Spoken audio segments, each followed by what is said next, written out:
There it was. My own signature on a loan document I had never signed. I stood in my kitchen, 75 years old, holding the papers my son had asked me to review. 31 years I spent at the bank. 31 years reading loan applications, catching forgeries, protecting strangers from fraud. And now I was staring at my own name, written in handwriting that wasn't mine, on a document that would cost me $175,000. My son Wade had brought these papers to my home. He'd sat at my table, drunk my coffee, and asked me to trust him. His wife Iris had smiled at me from the doorway. They thought I was just a forgetful old woman. They thought I wouldn't notice the numbers that didn't add up. They thought 31 years of expertise had faded with age. They were wrong. But I didn't know yet how wrong I was about them. To understand how I got here, I need to take you back to the afternoon it all started. Thank you for being here with me. Before this story begins, if you enjoy heartfelt stories, please like and subscribe.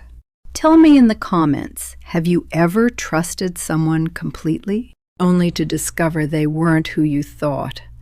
I read every single comment you leave. Some details in this story are fictionalized for reflection, but the message at its heart is what truly matters. I heard the laugh before I heard the words that small. Controlled laugh Iris uses when she thinks she's being clever and wants someone to notice. I stood in the doorway of my son's colonial in Grandview Heights, a casserole dish balanced on one hip, my silver hair pinned back and reading glasses dangling on their beaded chain. The front door had been unlocked, as usual. I'd let myself in quietly, not wanting to interrupt whatever conversation was happening in the kitchen. Now I wished I had knocked. Iris Gray, 43, leaned against the kitchen island with her phone pressed to her ear. Her highlighted hair caught the pendant light as she spoke, each word landing like a small, precise hammer. She's 75, forgets where she put her keys half the time, honestly.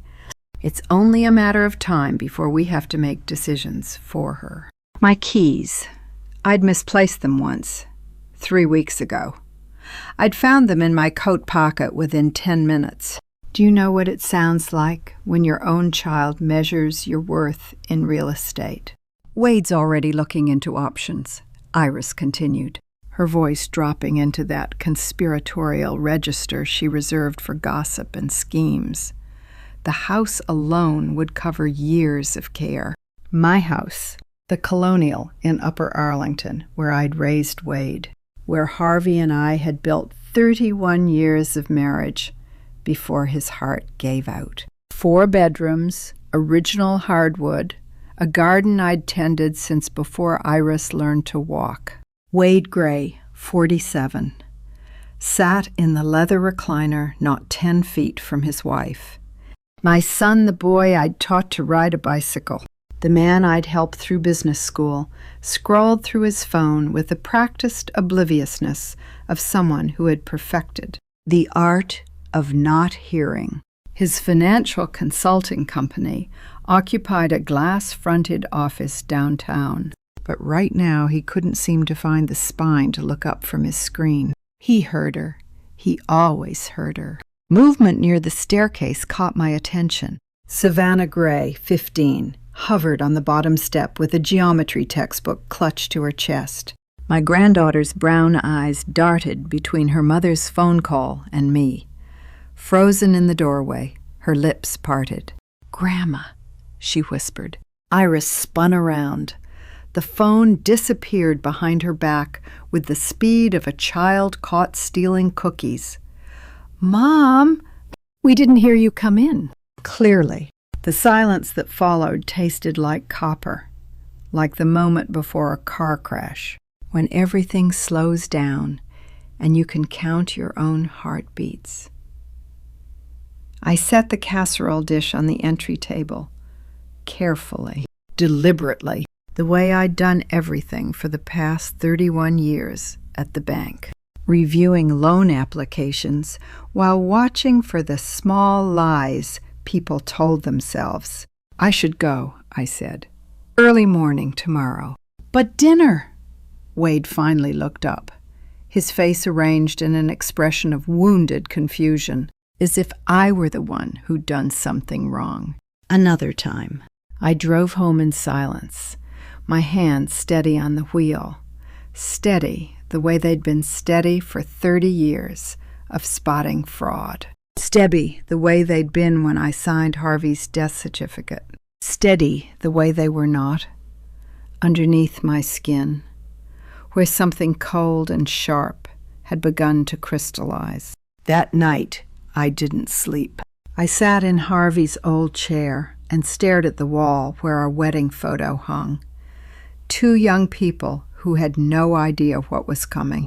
By morning, I'd replayed every conversation from the past 6 months, every concerned question about my memory, every suggestion that I seemed tired, overwhelmed, perhaps not quite herself. Groundwork, all of it. I just hadn't recognized the blueprint until now. Sunday morning. I retrieved my mail from the box at the end of the driveway. Bills, advertisements, a newsletter from the church I hadn't attended since Harvey's funeral, and one envelope that didn't belong. The return address read Cornerstone Property Appraisals. The recipient's name was Wade Gray, but the street address was mine. Someone had made an error, or perhaps someone had been careless, assuming the old woman wouldn't notice junk mail mixed with her electric bill. 30 years of credit assessments taught me to read documents the way surgeons read x-rays, looking for what people hoped you wouldn't notice. I opened the envelope. The appraisal was thorough, professional. My home's market value was listed at $420,000. Give or take adjustments for the updated kitchen and the crack in the basement foundation I'd never gotten around to fixing. Every room had been measured, every feature cataloged. The date, that was what stopped me.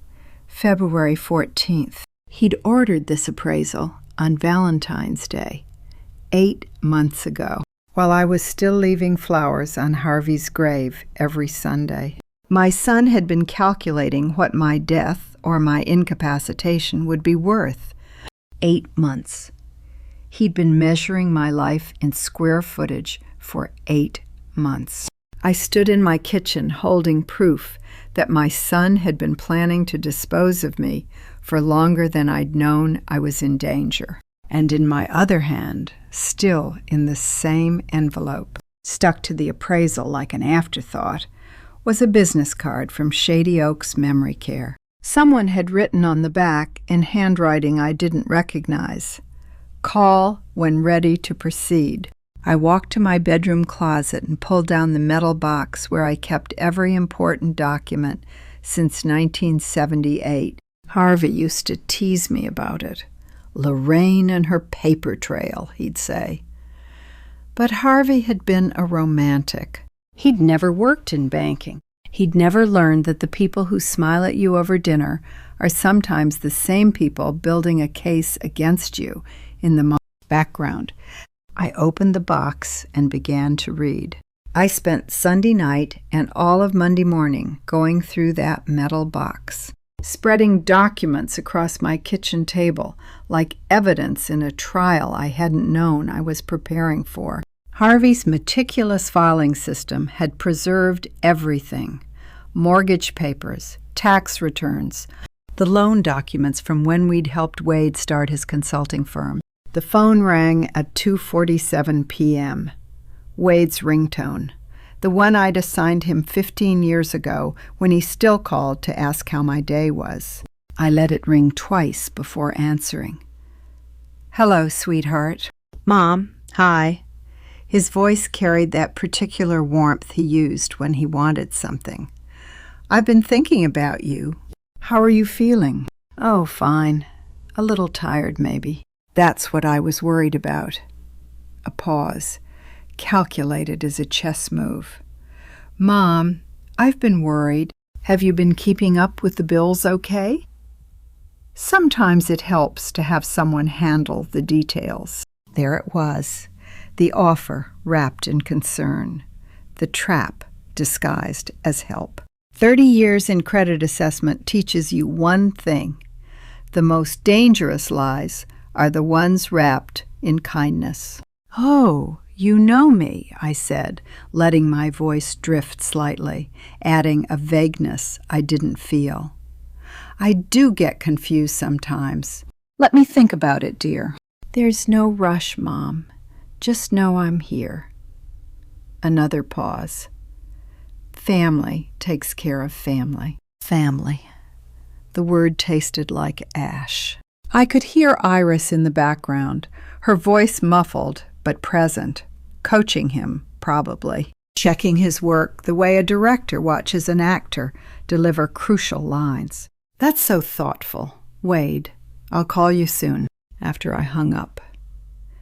I sat very still in Harvey's chair, the phone warm in my hand. My son had just tried to establish a baseline of confusion, something he could reference later when he argued I wasn't competent to manage my own affairs. I'd watched families do this at the bank, children building cases against parents. Documentation assembled like bricks in a wall. But they'd forgotten something crucial. I was the one who taught loan officers how to spot those cases in the first place. I returned to the metal box. It sat on my kitchen table now, lid open, contents sorted into piles. The fireproof steel was cold under my fingers as I lifted out the next folder, the one Harvey had labeled Wade Business Documents in. His careful block printing. The metal box sat in my hands like a grenade someone had forgotten to throw. Inside the folder, the original loan agreement from 2014, $120,000, secured against our home equity, used to capitalize Wade's financial consulting firm. Harvey and I had co-signed willingly, proudly even, our son, starting his own business. What parents wouldn't help? Beneath that, credit guarantee papers from 2019. I'd forgotten signing these, or had I? The document authorized my personal guarantee on Wade's business line of credit. My signature sat at the bottom, neat and familiar. But there was something else, a manila envelope, unsealed, tucked behind the guarantee papers. I opened it. Inside was a blank power of attorney form, standard legal language granting someone complete control over another person's financial and medical decisions. My name was typed in the grantor field. The signature line was empty, almost empty. On the back of the form, in light pencil, someone had practiced writing my name. 3 attempts, each one more careful than the last. Lorraine Gray. Lorraine Gray. Lorraine Gray. The first attempt was clumsy, the loops too wide, the spacing wrong. The second was closer, but the third attempt was nearly perfect. Another week of practice, and it could have passed for mine. Harvey always said to keep originals in fireproof steel. He never imagined I'd need them as evidence against our own son. I held the paper up to the lamplight, studying those practice signatures. 3 attempts at becoming me. 3 attempts at erasing my legal existence and replacing it with someone else's control. But the pen pressure was wrong for Wade. The loop on the capital L curved left instead of right.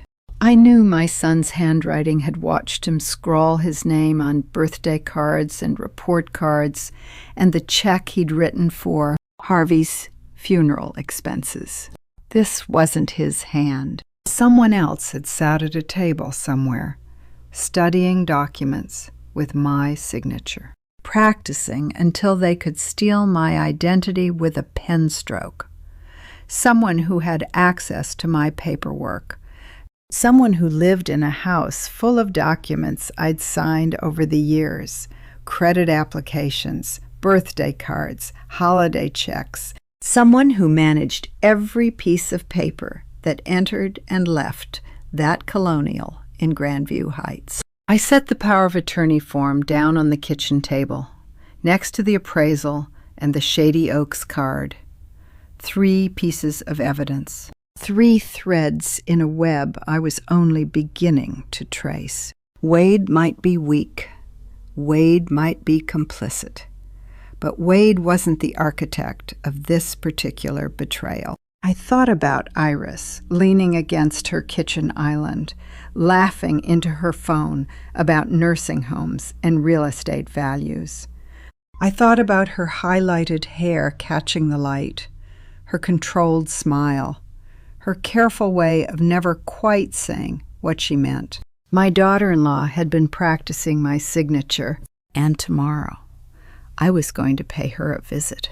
I didn't sleep well that night, studying those practice signatures in my mind until they burned behind my eyelids. By morning, I had a plan. I brought the casserole dish back 3 days later, the one Iris had sent home with me last Thanksgiving. The one I'd never asked for, and she'd never wanted returned. The perfect excuse. Iris answered the door in yoga pants and a silk blouse, her highlighted hair pulled into what she probably thought was a casual ponytail. "Mom, what a surprise! Wade's at the office." "I know, dear. I just wanted to drop this off." I held up the dish like an offering. I've had it far too long. She took it with a smile that didn't reach her eyes. Come in. I'll make coffee." The kitchen looked exactly as it had 3 days ago. Pendant lights gleaming, granite counters spotless. Iris's phone lay face up beside the fruit bowl. She filled the kettle, chattering about Savannah's geometry grades, about Wade's new client, about the weather turning cold. When her own phone rang upstairs, she excused herself with an apologetic wave. "Work drama, be right back." I waited until I heard her footsteps on the second floor. Then I looked at the phone on the counter. The screen lit up with a text notification. The sender's name was K. Ballard. The message was short. If she signs the POA, the $120,000 loan gets absorbed into joint assets. Debt erased. House yours. $120,000. The exact amount Harvey and I had lent them 11 years ago. K. Ballard. Iris's maiden name was Ballard. This was family, her family coaching the theft. My hands didn't shake as I pulled out my own phone. They were steady as I photographed the screen, captured the message, the sender's name, the timestamp, 3 seconds. Then I slipped my phone back into my purse and moved to the window, gazing out at their manicured lawn as if I'd been admiring the chrysanthemums the whole time. Iris returned a minute later, slightly flushed. "Sorry about that. You didn't have to wait. I was just enjoying a view." I smiled at her. "You've done such lovely things with the garden." We drank coffee. We discussed nothing. She walked me to the door with that same controlled warmth she'd used on the phone call I'd overheard. The voice of a woman who believed she was smarter than everyone in the room. When did my son stop seeing me as his mother and start seeing me as a line item? I drove home through streets I'd known for 40 years, past the elementary school where Wade had learned to read, past the library where I'd taken him every Saturday morning, past the church where Harvey and I had been married in 1972. The life we'd built surrounded me like a museum exhibit, beautiful, preserved, and apparently up for auction. My mind drifted backward, the way it does when the present becomes too sharp to hold. May 2000, Ohio State University, commencement.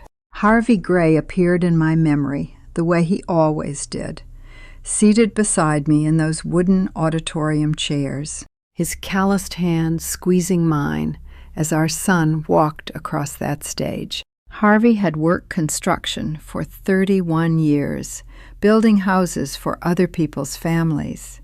He'd never finished college himself, but he'd believed in education the way some people believe in religion. We'd emptied our savings for that diploma, $22,000 in tuition, room, board. Harvey had insisted on paying cash whenever possible. "Debt is a chain," he used to say. "Don't let Wade start his life in chains." Harvey had been dead for 6 years, but his voice was clearer in my memory than Wade's had been on the phone 3 days ago. I remembered Harvey leaning close as the graduates filed past, his breath warm against my ear. "We're not buying him a career," he'd said.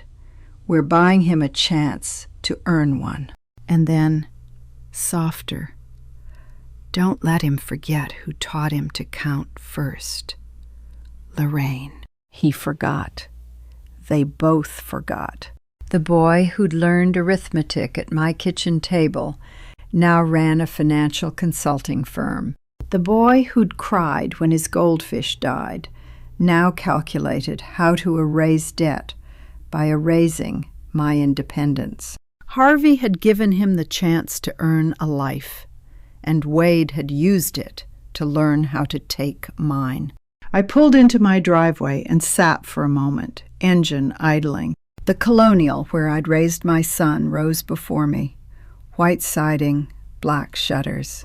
The same maple tree Harvey had planted the year Wade started kindergarten. My phone buzzed. 1 missed call, unlisted number, no voicemail. 15 seconds later, a text arrived from the same number. "Mrs. Gray, this concerns old credit files at the Worthington branch. Call back before Thursday." The Worthington branch, where I'd spent the last 11 years of my career, where I'd trained half the current staff, where I still knew people who remembered when integrity meant something. Someone at my old bank knew something, and they wanted me to know it too.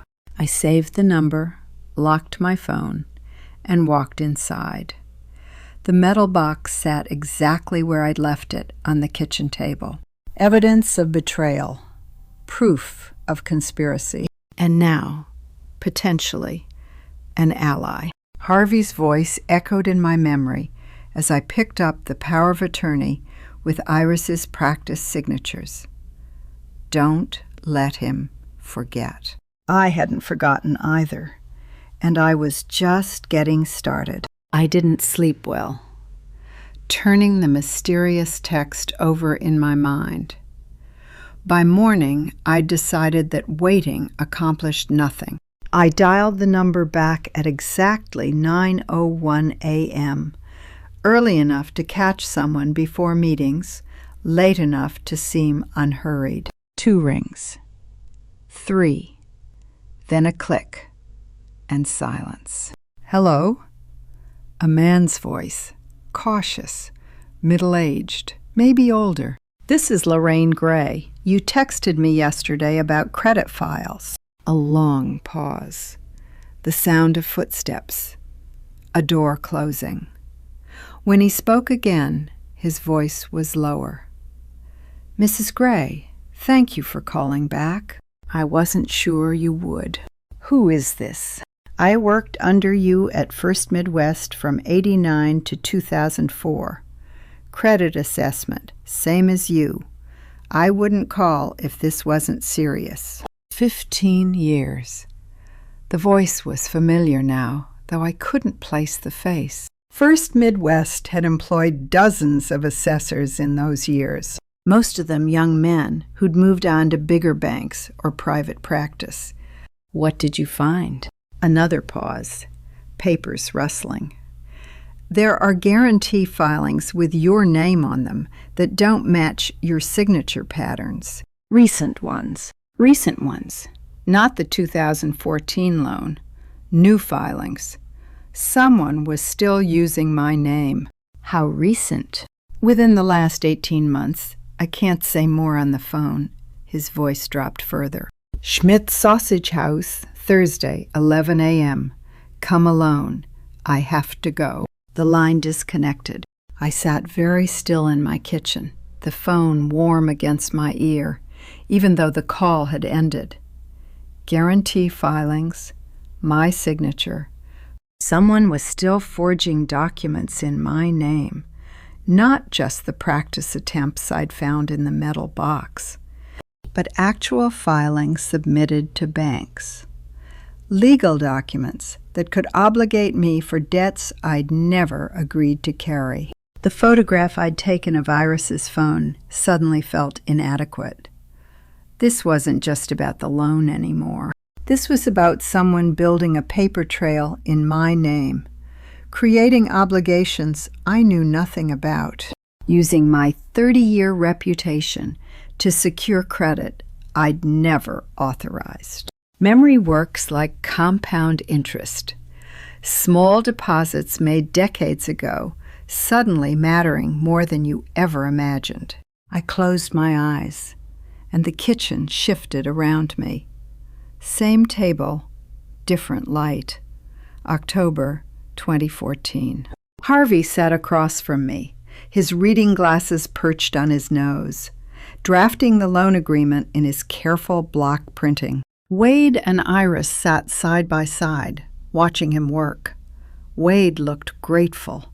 Iris looked like she'd bitten something sour. "This feels like a business transaction," Iris said, her voice pitched to sound wounded. "We're family." Harvey didn't look up from his writing. "We write things down because we respect each other enough not to force anyone to remember. It's just—" Iris gestured at the paperwork, the formal language, the spaces for signatures. "It seems so cold. Don't you trust us?" "I trust everyone, dear." Harvey's pen continued moving. "That's why I put things in writing, so trust never has to be tested." Wade shifted in his chair, uncomfortable. "We appreciate this, Dad. We really do." "I know you do." Harvey finally looked up, his eyes moving between our son and his wife. "That's why you'll have no problem signing." Iris had signed, her hand tight around the pen, her smile fixed in place. And I'd dismissed the tension as her usual pride, her difficulty accepting help. Harvey had seen something in Iris that day. I'd dismissed it as his usual caution. I should have listened. I opened my eyes. The kitchen was empty again. Harvey's chair sat across from me, the leather worn smooth from decades of use. He'd been gone for 6 years, but I could still see his hands moving across paper, his insistence on documentation, his belief that love expressed itself in careful record-keeping. We write things down because we respect each other enough not to force anyone to remember. Iris had remembered anyway. She'd remembered her resentment at being asked to sign. She'd remembered that documents created obligations. And somewhere along the way, she'd decided to create her own documents, ones that obligated me instead of her. I pulled the metal box close and began removing papers. The original loan agreement, Harvey's handwriting still clear after 11 years. The interest terms, 4%, simple. The repayment schedule that Wade had mostly honored, except for those 6 months in 2019 when his business hit rough waters. I spread everything across the table and reached for more. That's when I found it. Beneath the loan papers, in a folder I hadn't opened in years, lay a second document. Same date, October 2014. Same signatures, but different terms entirely. A personal credit guarantee, my name as guarantor, Wade's business as beneficiary. Amount $200,000. I stared at the number. I remembered signing it. Harvey had suggested it as backup for Wade's startup costs, a safety net in case the loan wasn't enough. We'd never expected it to be used. The business had succeeded. Wade had built something real. But a guarantee didn't disappear just because you forgot about it. I pulled out my calculator and began adding. The original loan, the guarantee, the interest, the potential exposure if someone had been filing new guarantees in my name. The numbers climbed higher than I'd imagined possible. I'd forgotten about this guarantee, but someone else clearly hadn't. The numbers kept climbing. I needed precision. The HP-12C still worked. Same calculator I'd used for 30 years of credit assessments. Same one that had caught $250,000 in fraud before I retired. The buttons were worn smooth under my fingertips, but the logic was flawless. It always had been. I spread the documents across my kitchen table like a surgeon laying out instruments.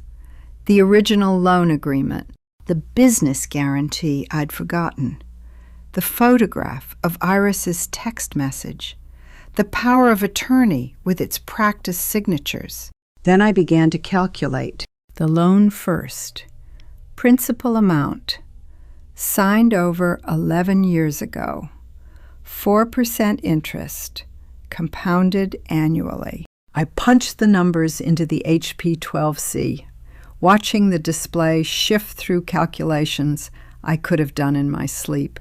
The final number blinked at me. $175,847.32. 11 years of silence had a price, and now I knew it to the penny. But the loan was only part of my exposure.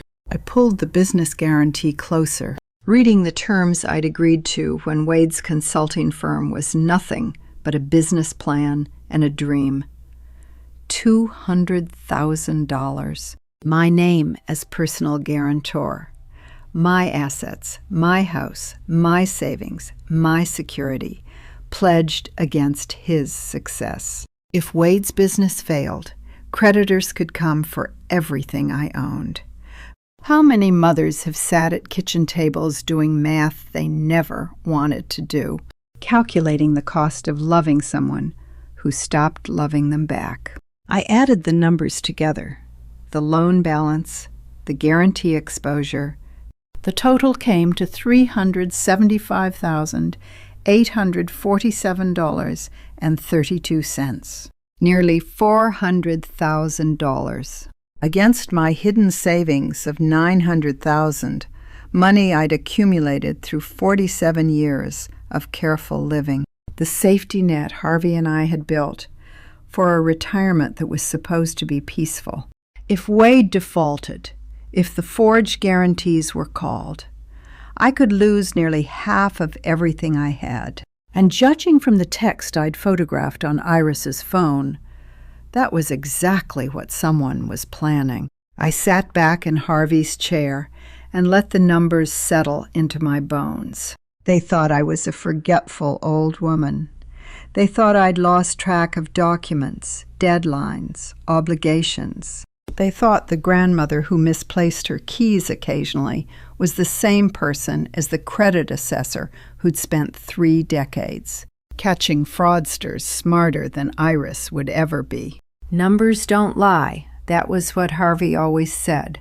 Numbers are the only honest language humans have invented. He was right, and the numbers in front of me told a very clear story. Someone had been using my name to secure debt.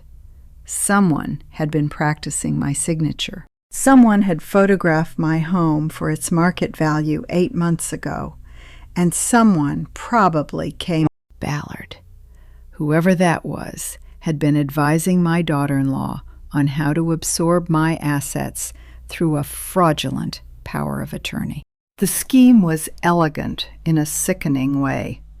Get me declared incompetent, forge my signature on a POA, merge my assets into joint accounts, use my credit history, 30 years of perfect payments, impeccable scores, to secure more debt. Then let me carry the liability while they kept the cash. It might even have worked. If I hadn't arrived early for Saturday dinner, if the appraisal hadn't been misdirected to my mailbox, if I hadn't spent 30 years learning exactly how people hide theft in paperwork, I had spent 30 years catching people who thought they could hide fraud in spreadsheets. My own son had forgotten what I used to do for a living, but I hadn't forgotten. I pulled my notebook from the drawer, the same kind I'd used at the bank, the same careful system Harvey had taught me. I opened to a fresh page and wrote one line. Tomorrow, I stop being the only one keeping silent. The documents spread before me weren't just evidence of betrayal. They were leverage. The loan agreement gave me the right to call in the debt at any time with 90 days' notice.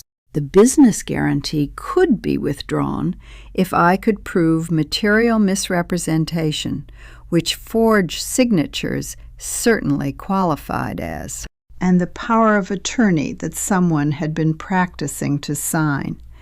It had never been filed. It was just paper, worthless without my actual consent. They thought they were building a trap. But traps work both ways. I closed the notebook and reached for my address book, the leather-bound one Harvey had given me for our 30th anniversary, the one I still kept updated despite everyone telling me to use my phone. I turned to the M section. Nadine Manning, estate attorney, Harvey's old friend from the Ohio Bar Association. She'd drawn up our wills 15 years ago, updated them when Harvey got sick, helped me navigate probate after he died. I hadn't spoken to her since his funeral, but tomorrow at 9 a.m., I would be sitting in her office with every document in this metal box. And by the time I left, my son would no longer be my executor, my heir, or my responsibility. I looked at the calculator one more time. The numbers still glowed in the display. $175,847.32. That was what my son thought I was worth. A debt to be erased, a house to be sold, a mother to be warehoused. He was about to learn the true cost of underestimating me. Nadine Manning's office smelled like old leather and fresh coffee. I'd arrived at 9 sharp, the metal box heavy in my hands. Nadine Manning, 60, looked up from her mahogany desk with silver-streaked hair pulled into a low bun and reading glasses perched on her nose. 30 years of estate law, written into the careful patience with which she handled other people's grief. She'd known Harvey since law school. She'd drawn up our wills. And now she was reading the evidence of my son's betrayal with the same clinical focus she'd brought to Harvey's estate. She studied the forged signature attempts for exactly 47 seconds before she set down her reading glasses and said, "Lorraine, this is a crime." "I know." "Do you," she spread the documents across her desk, the loan agreement, the business guarantee, the power of attorney with its practiced signatures, the photograph of Iris's phone. Because this isn't just elder abuse. This is forgery. This is fraud. This is potentially organized financial exploitation. I sat very still in the leather chair across from her. Outside, Columbus traffic hummed past her fourth-floor windows. Inside, the only sound was paper sliding across mahogany. Watching Nadine read those documents was like watching a surgeon study an X-ray, calm, clinical, and absolutely certain about what needed to be cut out.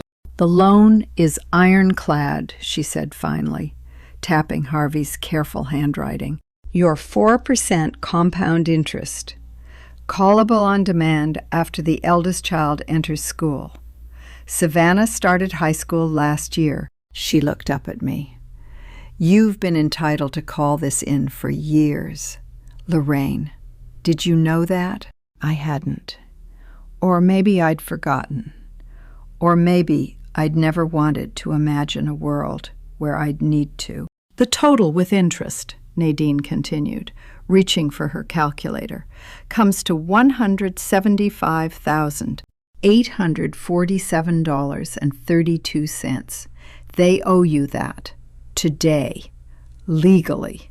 The number hung in the air between us. I'd calculated it myself, but hearing it from an attorney made it real in a different way. Harvey and I had given our son that money in good faith, and he'd spent 11 years treating it like a gift he never had to acknowledge. "What about the guarantee?" Nadine's expression darkened. "That's more concerning.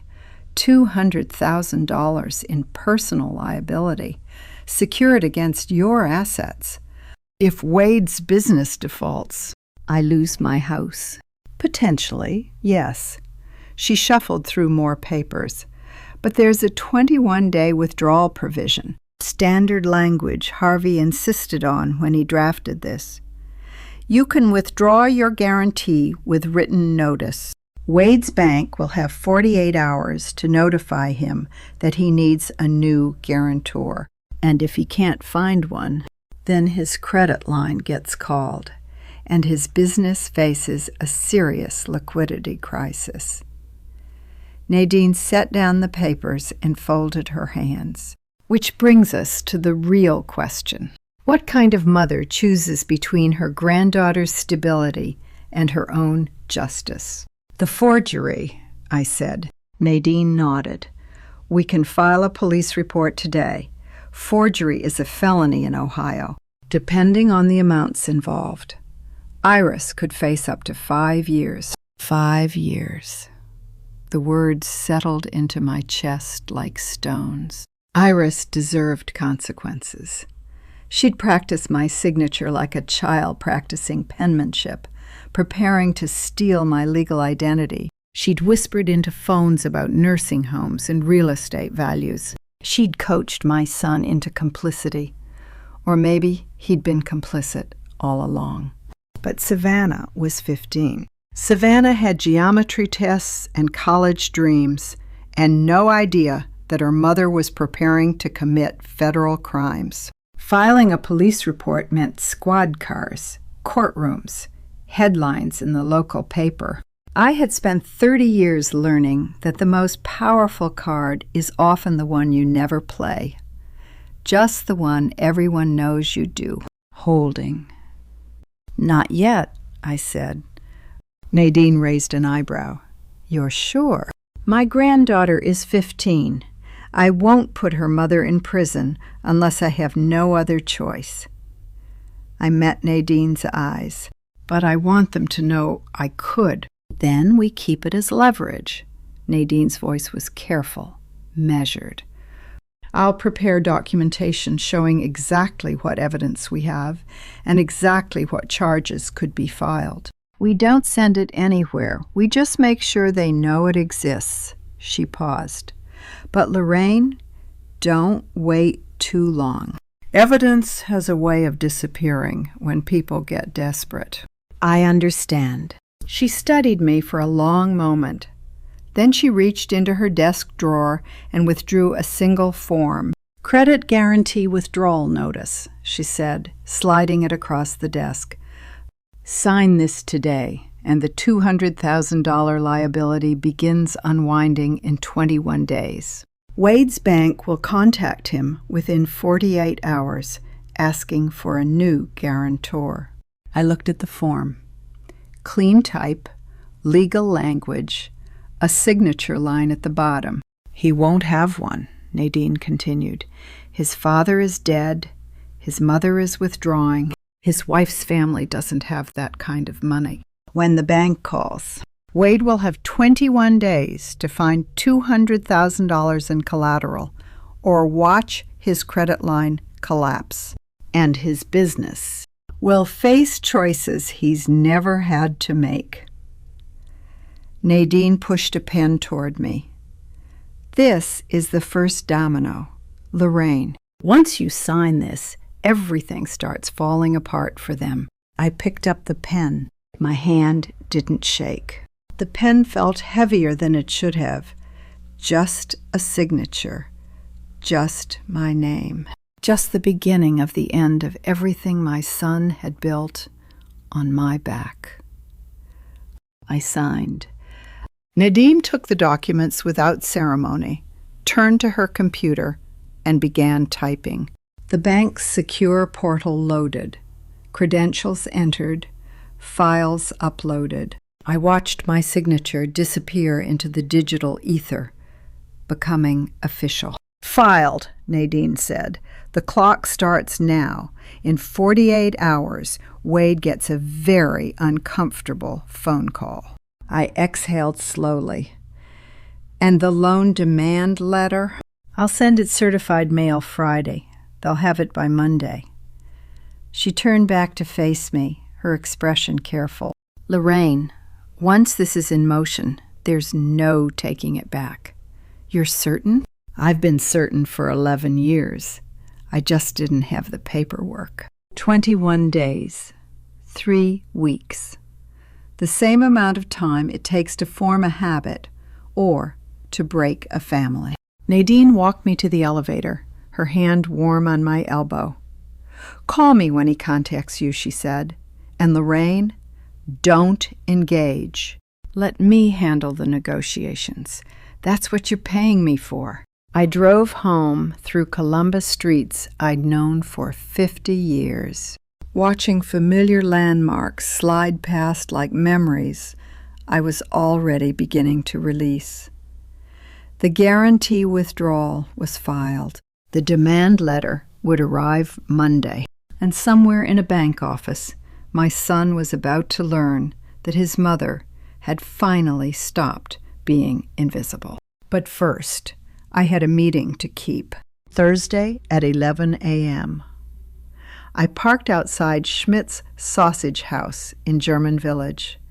The restaurant smelled like bratwurst and history, oak tables, brass fixtures, the kind of place where deals had been made for 100 years.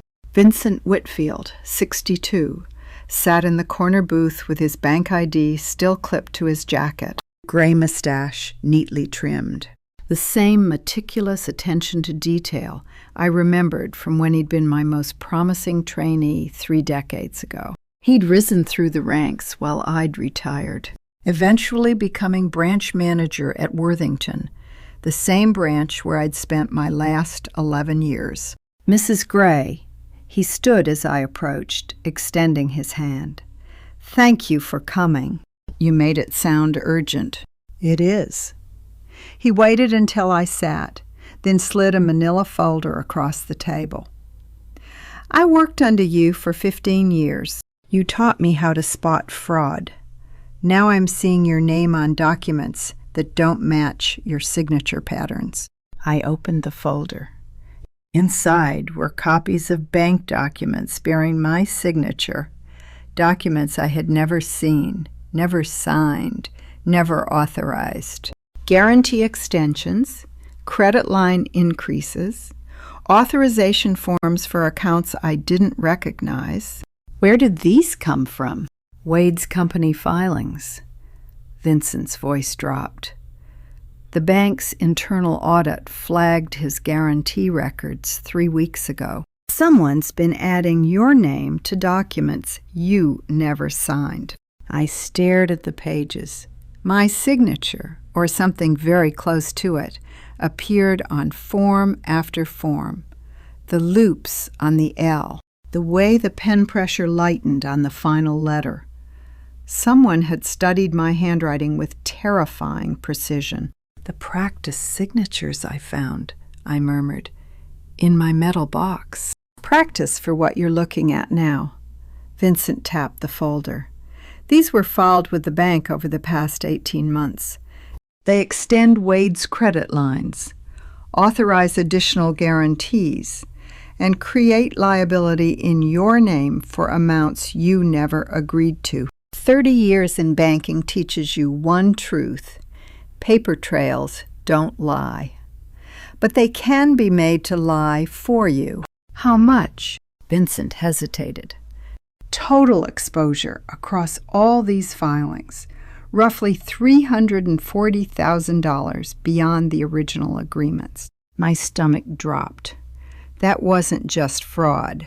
That was systematic theft. Someone had been building a shadow paper trail, creating obligations in my name, extending my liability without my knowledge.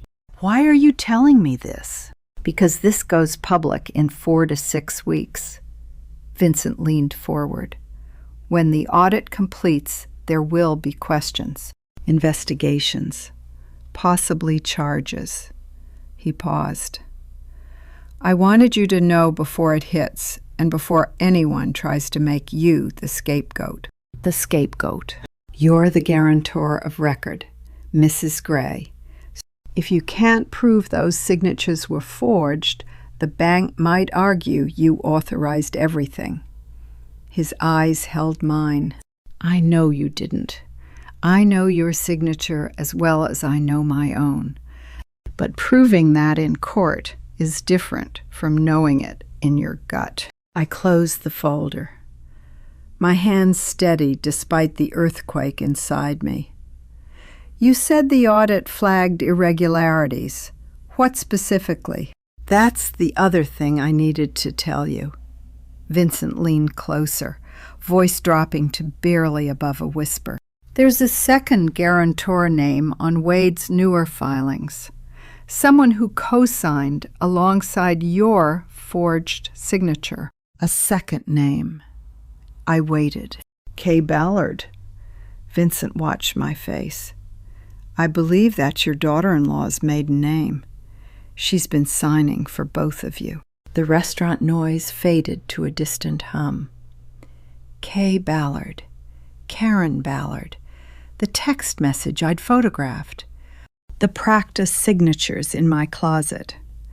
The woman who managed every piece of paper that entered her house. Iris hadn't just forged my signature. She'd created a paper trail that implicated us both, making it look like we were partners in whatever scheme was unraveling under audit scrutiny.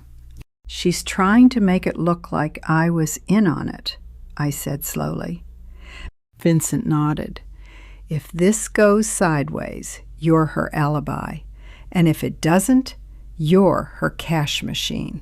I stood, gathering the folder. "Thank you, Vincent, for the warning." "What are you going to do?" "What I should have done years ago." I tucked the evidence under my arm. "Stop being silent." I drove home from Schmidt's with Vincent's folder on the passenger seat. Kay Ballard's signatures burning in my mind. Iris had been thorough. She'd created a paper trail designed to make me look like her accomplice. But she'd forgotten one thing. Accomplices don't withdraw their guarantees. Wade's car pulled into my driveway at 7:43 p.m. I knew because I'd been watching the clock since Vincent told me the bank would call him within 48 hours. He didn't knock. He used his key, the one I'd given him 15 years ago, for emergencies. The door flew open, and my son stood in my foyer looking like a man whose world was ending. Mom, what did you do?" His voice cracked on the last word. "The bank says you withdrew the guarantee. My whole business." "Sit down, Wade." "I don't want to sit down. I want to know why you're trying to destroy me." I remained in Harvey's chair, my hands folded in my lap. "I found a power of attorney form in my files. Wade, unsigned, with someone practicing my signature on the back." I watched his face. "Would you like to explain that?" The color drained from his cheeks. His mouth opened, closed, opened again. "When did my son become someone who couldn't look me in the eye?" "I don't know anything about that," he said finally. "Then you won't mind if I show it to the police." Silence. The kind of silence that fills courtrooms before verdicts, hospital rooms before diagnoses, the kind of silence that tells you everything words would only obscure. "Mom," his voice was smaller now, "whatever you think is happening, I think someone has been forging my signature on bank documents." I kept my tone level, the same tone I'd used for 30 years when catching fraud. "I think someone practiced that forgery on a power of attorney form stored in my home.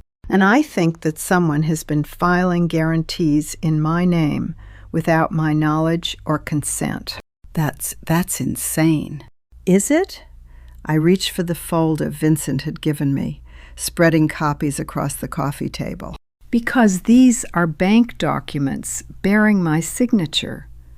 Documents I never signed. Documents that extend your credit lines by amounts I never authorized." Wade stared at the papers. His hands trembled. "Did you know?" I asked. "Did you know Iris was doing this?" He didn't answer. He couldn't answer.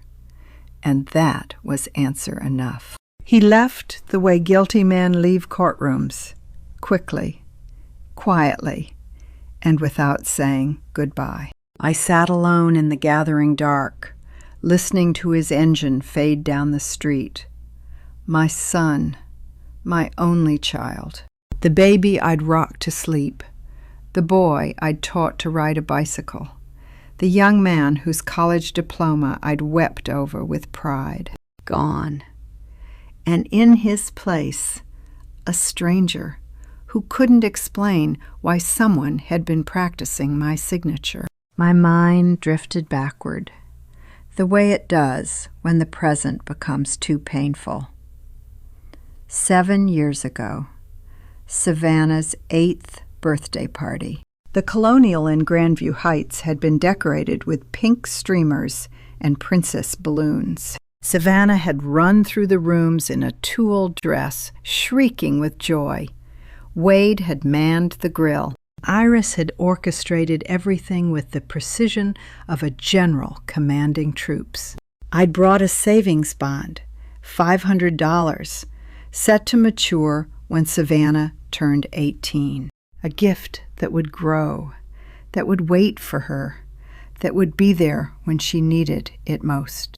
Iris had taken one look at the certificate and laughed. "A savings bond?" She'd said it loudly enough for the other parents to hear.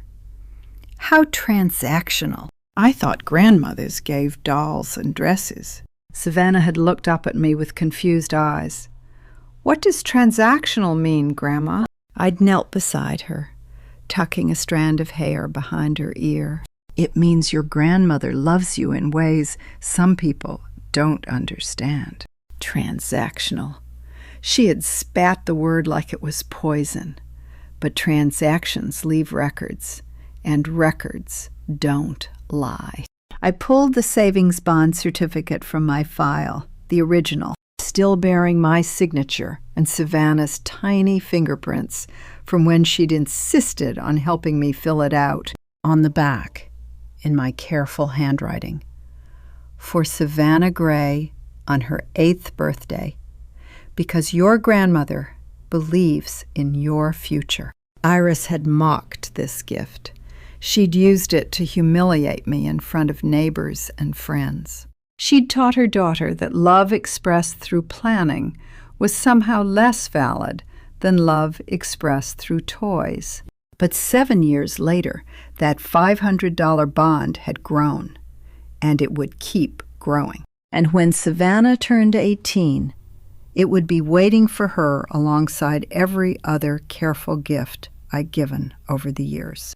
Tomorrow, this bond and everything else I'd saved for her would go into a trust Iris couldn't touch, a trust Wade couldn't access, a trust managed by professionals who would ensure that my granddaughter's future remained protected no matter what happened to her. Parents' marriage, her parents' finances, her parents' schemes. I placed the bond certificate back in its folder, handling it with care. Transactional love. Iris had meant it as an insult, but transactional love meant everything was documented, everything was protected, everything would survive. Love isn't transactional, I thought. It's permanent, and permanent things need to be written down. Harvey had taught me that. And tomorrow, I would prove it. I woke the next morning with purpose. The trust documents were ready. Nadine would finalize everything this afternoon. But first, Iris arrived. She didn't knock. She rang the doorbell 3 times in quick succession, the way people ring when they've already decided you owe them something. I took my time walking to the door, let her wait. Iris stood on my porch in designer athleisure, her highlighted hair pulled back, her face arranged in an expression meant to look wounded, but landing closer to furious. No, Wade. She'd come alone. "We need to talk," she said. "Then talk. Inside." "No." I remained in the doorway, one hand on the frame. "Say what you came to say." Her mask slipped just for a moment. Underneath was something cold and calculating, the face she must have worn while practicing my signature. "I don't know what you think you're doing," she said, her voice low and sharp. "But if you keep this up, you will never see Savannah again. I'll make sure of it." The words landed in the October air between us. My granddaughter, 15 years old, being used as a weapon.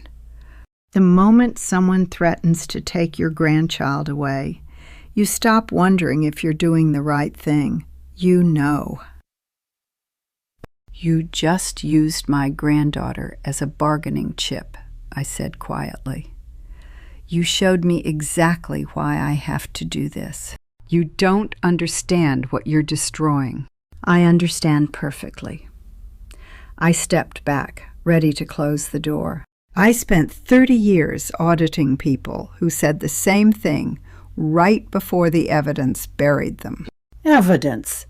Her laugh was brittle. "What evidence? A confused old woman's imagination." "Kay Ballard," I said. She went pale. "That's you, isn't it? Your maiden name. The name on the guarantee filings. The name that appears right next to my forged signature on documents I never authorized." I watched her face crumble. "The bank has those filings, Iris. The audit is already happening. And when it completes, every K Ballard signature will trace right back to you." She stared at me, mouth working silently. "Leave my property," I said. "And the next time you want to threaten me, remember that I still haven't decided whether to file a police report." I closed the door, locked it, walked back to the kitchen, and made myself a cup of tea with hands that didn't tremble. 2 hours later, I was in Nadine's office. Nadine's office smelled like paper and finality, the scent of decisions that couldn't be taken back. "She threatened to cut off your access to Savannah." Nadine's pen paused over her notepad. "Directly on my porch. this morning. That's actually helpful. Nadine made a note. If this ever goes to family court, threatening grandparent access as retaliation for legitimate legal action looks very bad for her. She set down the pen. Let's finalize everything. She spread the documents across her desk. 4 sets of papers, 4 separate actions. 4 ways to dismantle a family that had already dismantled itself. First demand letter for the loan balance, including interest. Certified mail, 30 days to pay. She slid the first document toward me. Second will revision, professional fiduciary as executor. Wade removed entirely. I signed. Third trust for Savannah. Assets protected. Accessible only when she turns 25. Neither parent can touch it, borrow against it, or redirect it. I signed again. Fourth quiet listing agreement for your house. No yard sign. Pre-screened buyers only. You can be moved within 60 days if it sells fast. 4 documents. 4 signatures. 40 years of family reduced to legal filings that fit in a single manila folder. Lorraine, Nadine's voice was gentle. Once I file these, your son will know this isn't a negotiation. It's a verdict. I looked at the stack of papers, the loan demand that would strip away their financial cushion, the will revision that would remove Wade from any future inheritance decisions, the trust that would protect Savannah from both her parents, the house listing that would take me away from the only home I'd known for 4 decades. File them. Nadine nodded and began organizing the documents.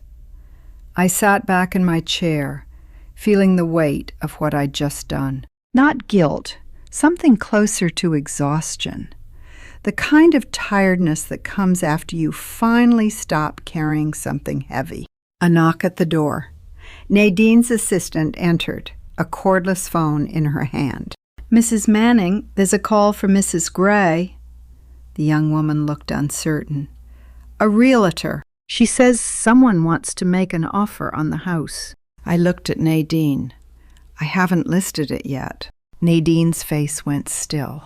Ask her who the buyer is, Nadine said. The assistant spoke into the phone, listened, then covered the receiver.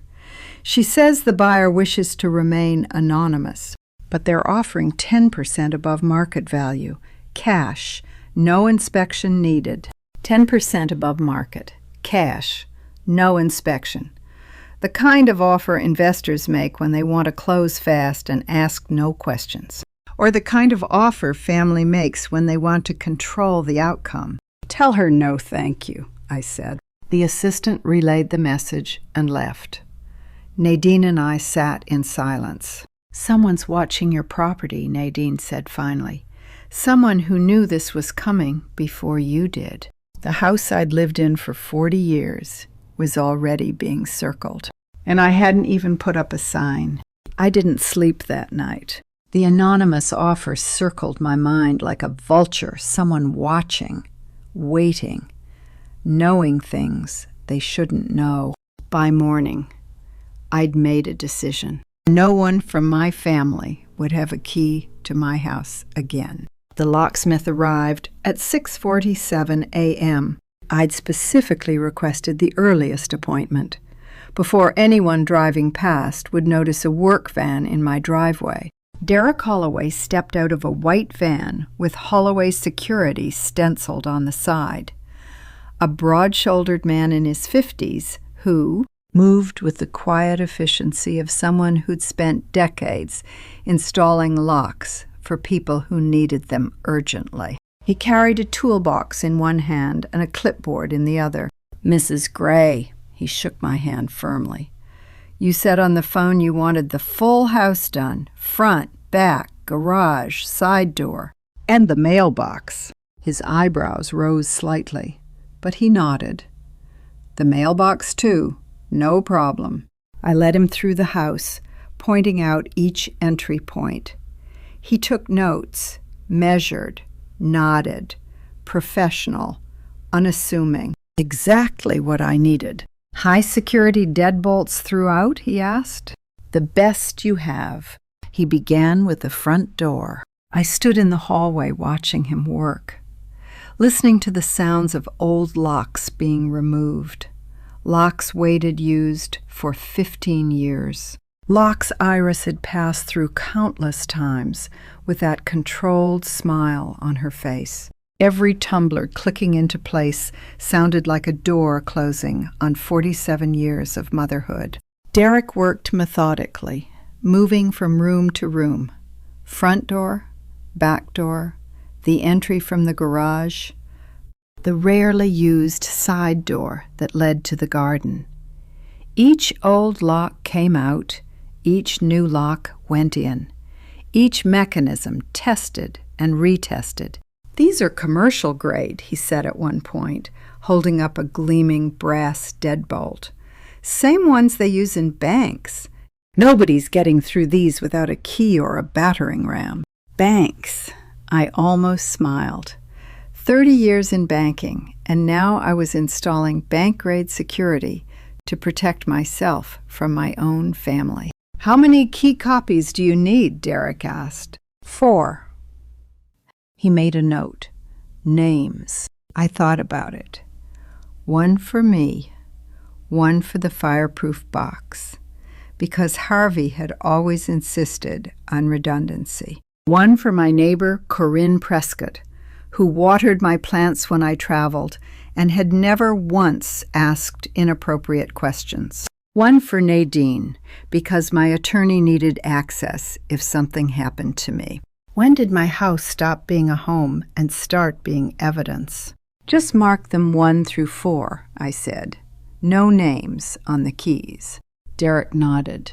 He'd heard that request before. By mid-morning, he'd finished the mailbox. A new locking mechanism that required a key to open. No more misdirected envelopes. No more appraisals arriving at the wrong address. No more surprises. Front, back, garage, side, and mailbox, Derek said, gathering his tools. That's the whole house, ma'am. He paused, looking at me with eyes that had seen a lot of people on bad days. Mind if I ask who you're locking out? The people I used to trust. He whistled low. I've been doing this 30 years. That answer never gets easier to hear. He reached into his toolbox and pulled out a heavy-duty deadbolt, different from the others. I'll throw in this one for the back door, no extra charge. It's what I put on my own mother's house when my stepfather started acting funny. I thanked him, paid in cash, watched his van disappear down the street. 4 keys, 1 for me, 1 for the fireproof box, 1 for Corinne next door, 1 for Nadine. Not 1 for the son I raised in this house. Not 1 for the granddaughter I love more than breathing. Savannah would understand, eventually, when she was older, when she knew the full story. I would explain that keeping her out wasn't about love. It was about creating a boundary between her and the chaos her parents had created. She could visit any time I was home. She just couldn't let herself in anymore. The realization sat heavy in my chest. This was what it had come to. Fortress walls around a house that had once held birthday parties and Thanksgiving dinners, and Wade's first steps across the living room floor. I walked through the house one more time, checking each new lock, each window latch. The brass gleamed. The mechanisms moved smoothly. Everything secure. In the kitchen, I paused at the window overlooking the backyard. A car I didn't recognize was parked at the end of my street. Dark sedan, tinted windows, engine running. It had been there when Derek arrived at 6:47 a.m. It was still there now, 4 hours later. I stepped back from the window, pulse quickening. The anonymous offer, the surveillance, the sense that I was being watched, measured, appraised like property. Someone was monitoring my house. And this time, I didn't think it was a realtor. I reached for my phone and dialed Nadine's direct line. "It's me," I said when she answered. "I need you to send the demand letter today, not Friday, today." "What happened?" "Someone's watching my house. I want to move faster than they're expecting." A pause. Then, "Consider it sent." I hung up and looked out the window again. The dark sedan hadn't moved. But soon, very soon, everything else would. The dark sedan was gone by morning. I didn't know if that was good news or bad news, but I didn't have time to dwell on it. Nadine had sent the demand letter as promised. Now I had other business to conclude. The realtor spread the listing agreement across my kitchen table, the same table where Harvey and I had signed our mortgage 43 years ago. Patricia Keller arrived with a leather portfolio and sensible heels.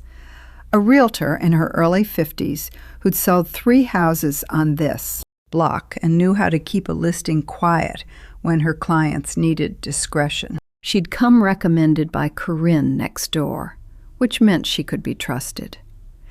No sign, no public listing, pre-screened buyers only, Patricia said, running through the terms. In this market, Mrs. Gray, you'll still have offers within 2 weeks. Your location is excellent. I don't want the highest offer. I want the right family, someone who'll actually live in it, not flip it. Patricia made a note. Understood. I'll screen for owner-occupants. She paused, pen hovering. I should mention I've already had 3 inquiries about your property. Before the listing was even signed. I went still. 3 inquiries. From whom? Anonymous. Through my office. Someone wanted to know if this address was coming on the market. Patricia's eyes were careful.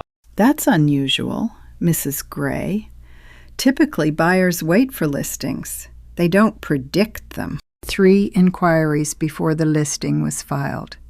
Someone had been watching me long enough to know I'd sell. Decline all anonymous offers, I said. I want to know exactly who's buying my home. Patricia nodded and slid the signature page toward me. I signed. 40 years of my life committed to paper in blue ink. You've been here 40 years, Patricia said softly. That's rare anymore. It was, past tense. She gathered the documents, shook my hand, and left through the front door. The same door Wade had run through as a child. The same door Harvey had carried me across after our wedding. The same door that now had commercial-grade locks my own son couldn't open.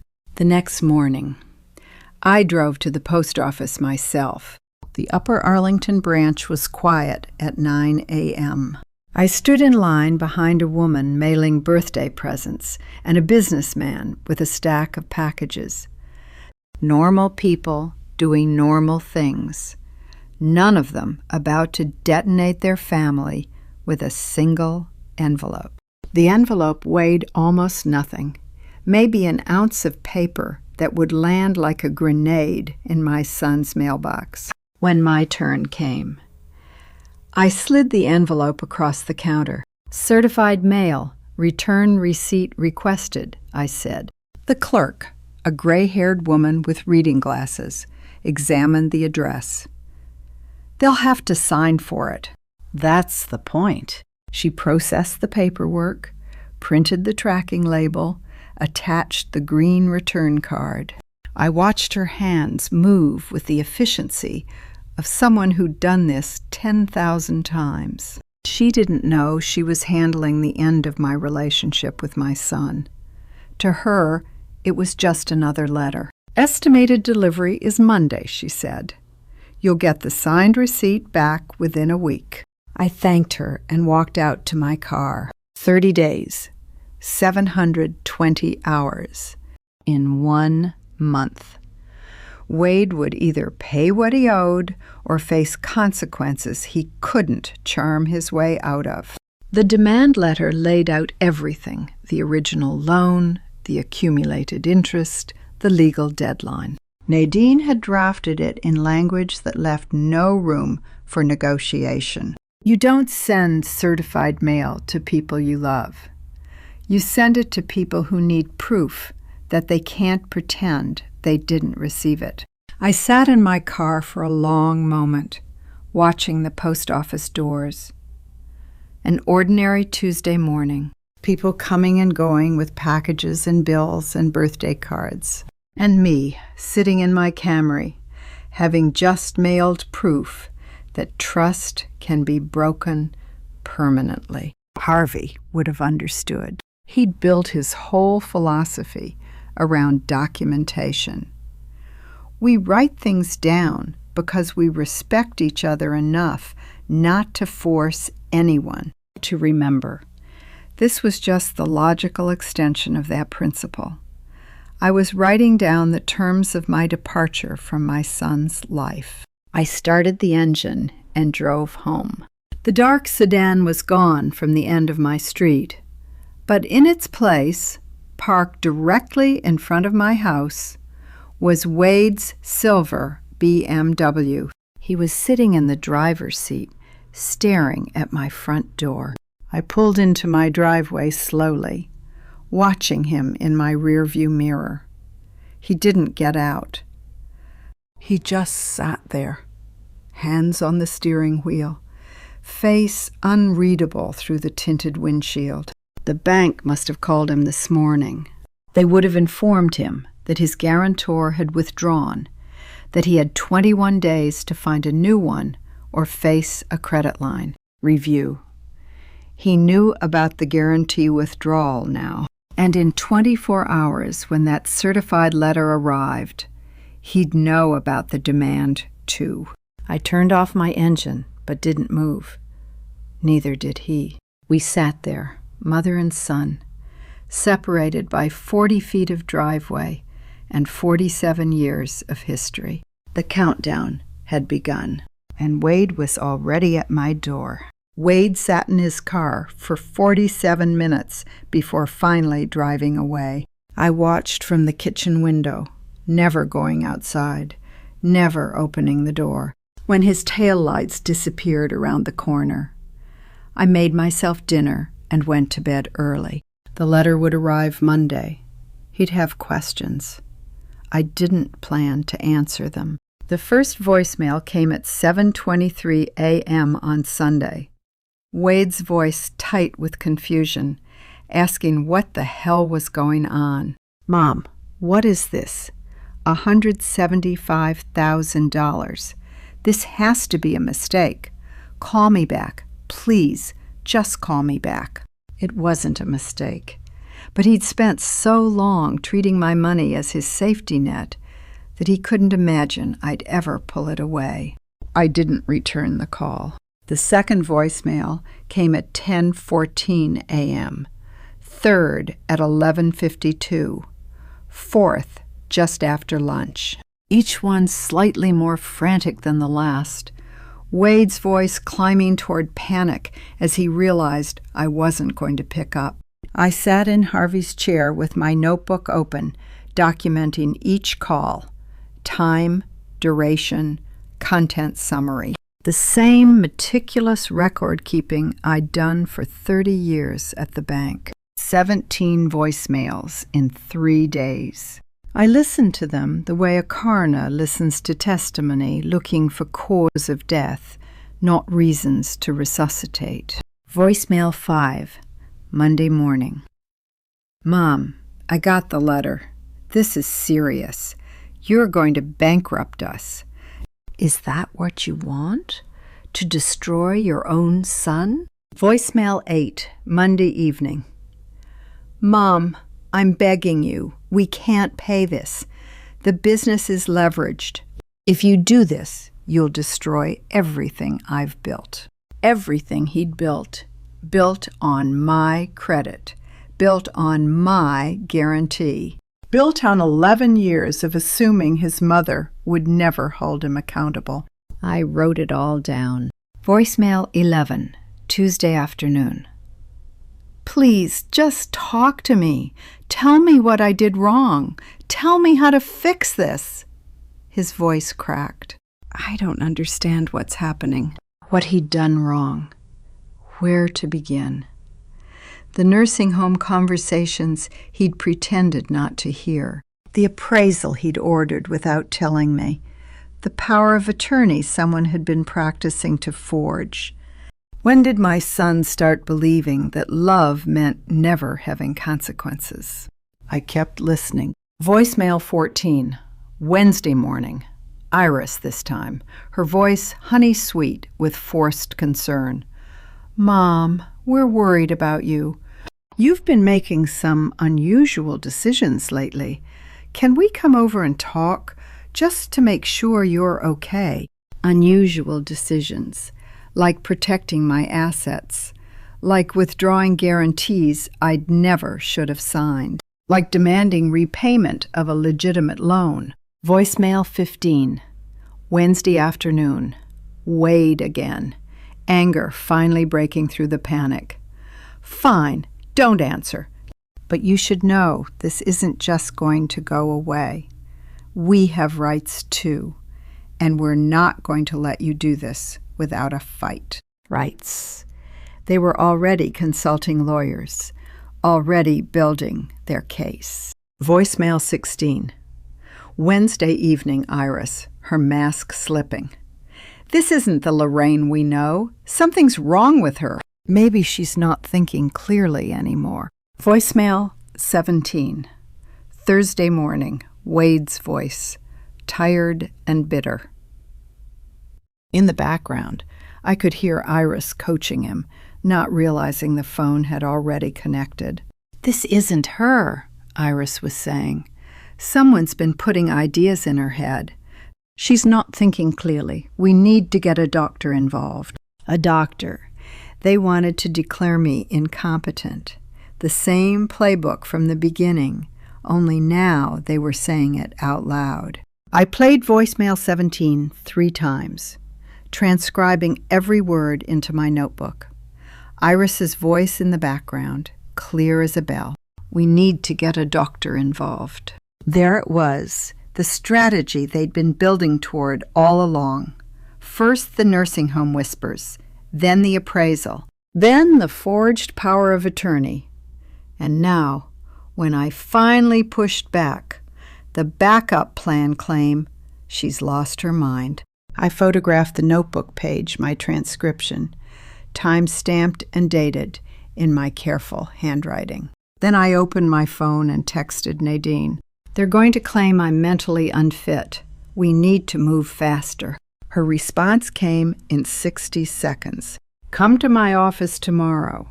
Bring the POA with the forged signatures.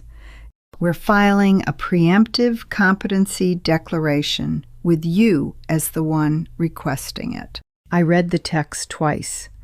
A preemptive competency declaration. Instead of waiting for them to question my mind, I would demonstrate it first. Get a cognitive evaluation on record. Document my clarity, my reasoning, my decision-making capacity, all before they could file anything claiming otherwise. The forged signatures would become evidence of their fraud, not proof of my confusion.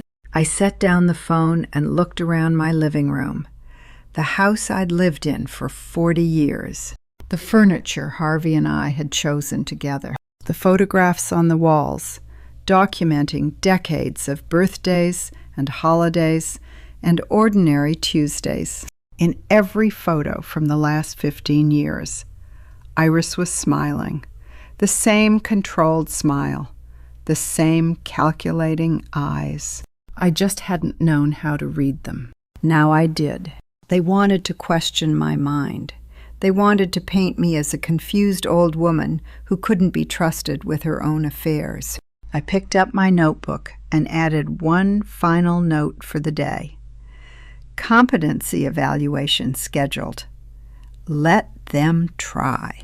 My mind was the sharpest weapon in the room, and I was about to prove it. The morning of the competency evaluation.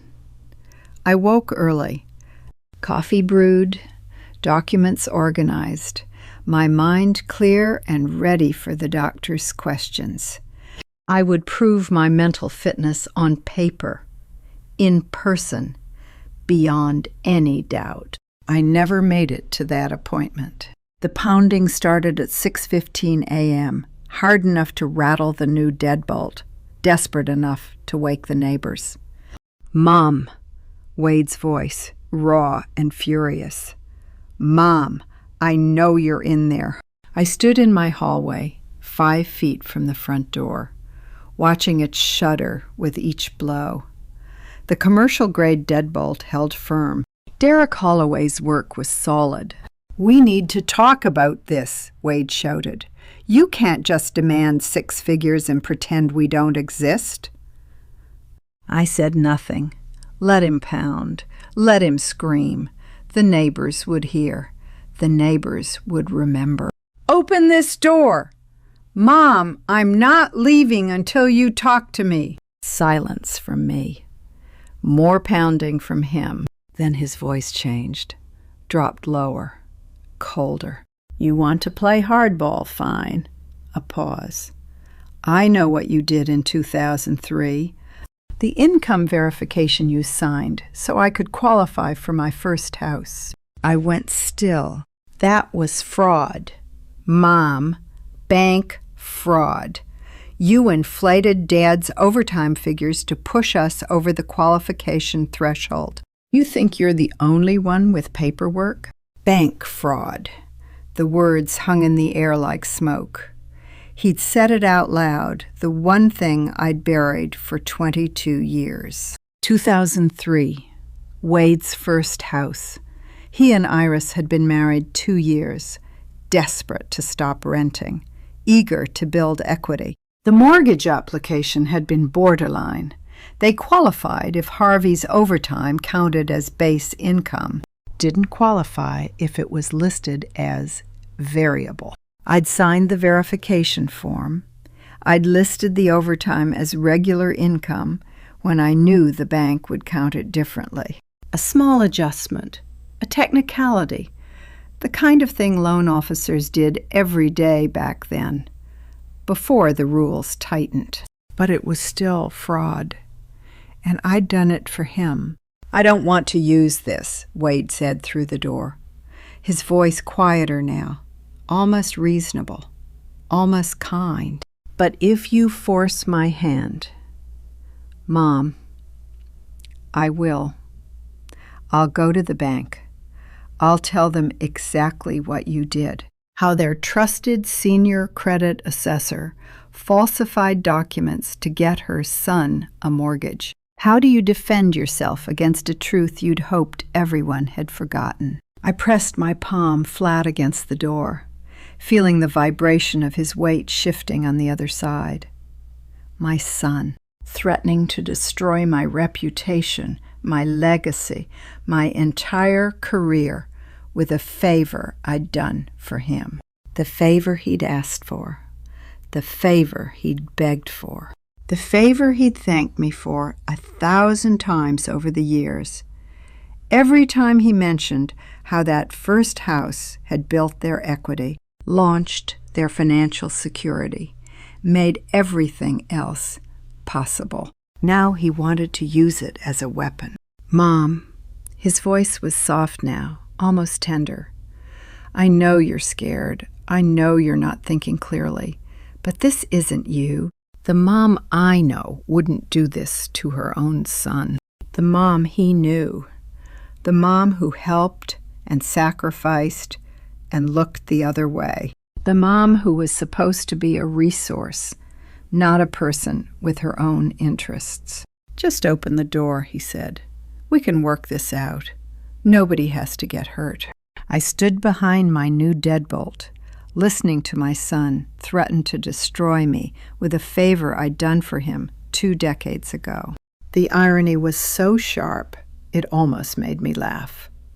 Almost. I heard Iris's voice outside, muffled, urgent, telling him to leave, telling him this wasn't working, telling him they needed to try a different approach. Tires screeched as their BMW pulled away. I looked down at my hands, still pressed flat against the door. They were shaking. Not from fear of prison. The statute of limitations had to have expired years ago for something that old. Not from fear of exposure. I'd been retired for 6 years, and the bank had bigger problems than a 2-decade-old income verification. I was shaking because my son had just proven he would burn me to save himself. The boy I'd rocked to sleep. The teenager I'd driven to baseball practice. The young man whose wedding I'd paid for. He'd stood on my porch at 6:15 in the morning and threatened to destroy my reputation with a crime I'd committed to help him succeed. That was who he was now. That was who Iris had shaped him into. Or maybe that was who he'd always been, and I just refused to see it. I walked to my bedroom closet and pulled down the metal box. The 2003 income verification was in there. I'd kept it because Harvey had insisted we keep everything. The original document, signed by both of us, my signature and Wade's, right there on the application. If he wanted to go to war with paperwork, he just reminded me I'd been trained for exactly that. But first, I needed Nadine to confirm what I suspected. I picked up my phone and dialed her direct line. "Wade just threatened me," I said when she answered, "with something from 22 years ago. I need to know if it's real." Nadine's office felt different that morning, less like a refuge and more like a courtroom where I was about to be judged. I slid the 2003 income verification form across her desk with trembling fingers. "Wade threatened me with this," I said. "He called it bank fraud. He said he'd expose what I did to help him qualify for his first house." Nadine Manning looked at the form for exactly 11 seconds before she started laughing. Not a polite chuckle, a real laugh, the kind that comes from genuine amusement at something absurd. "This," she held up the yellow document, "this is what he's threatening you with." I listed Harvey's overtime as base income. The bank would have calculated it differently. I knew that when I signed it. So did they. Nadine set down her reading glasses. This went through underwriting, approval, and closing. The bank reviewed this exact document and funded the loan anyway. You know what that means. I shook my head. It means they saw the discrepancy and decided it didn't matter. They approved the loan knowing the overtime was listed as base. That's not fraud. That's a clerical notation they accepted. She tapped the document. The bank's own underwriting stamp is right here. They signed off on it. If there was fraud, they were complicit, and they certainly never pursued it. The late afternoon sun hit Nadine's framed law degree at an angle that made the gold lettering blaze against the oak-paneled wall. But the statute of limitations expired 15 years ago, minimum. Nadine slid the form back toward me.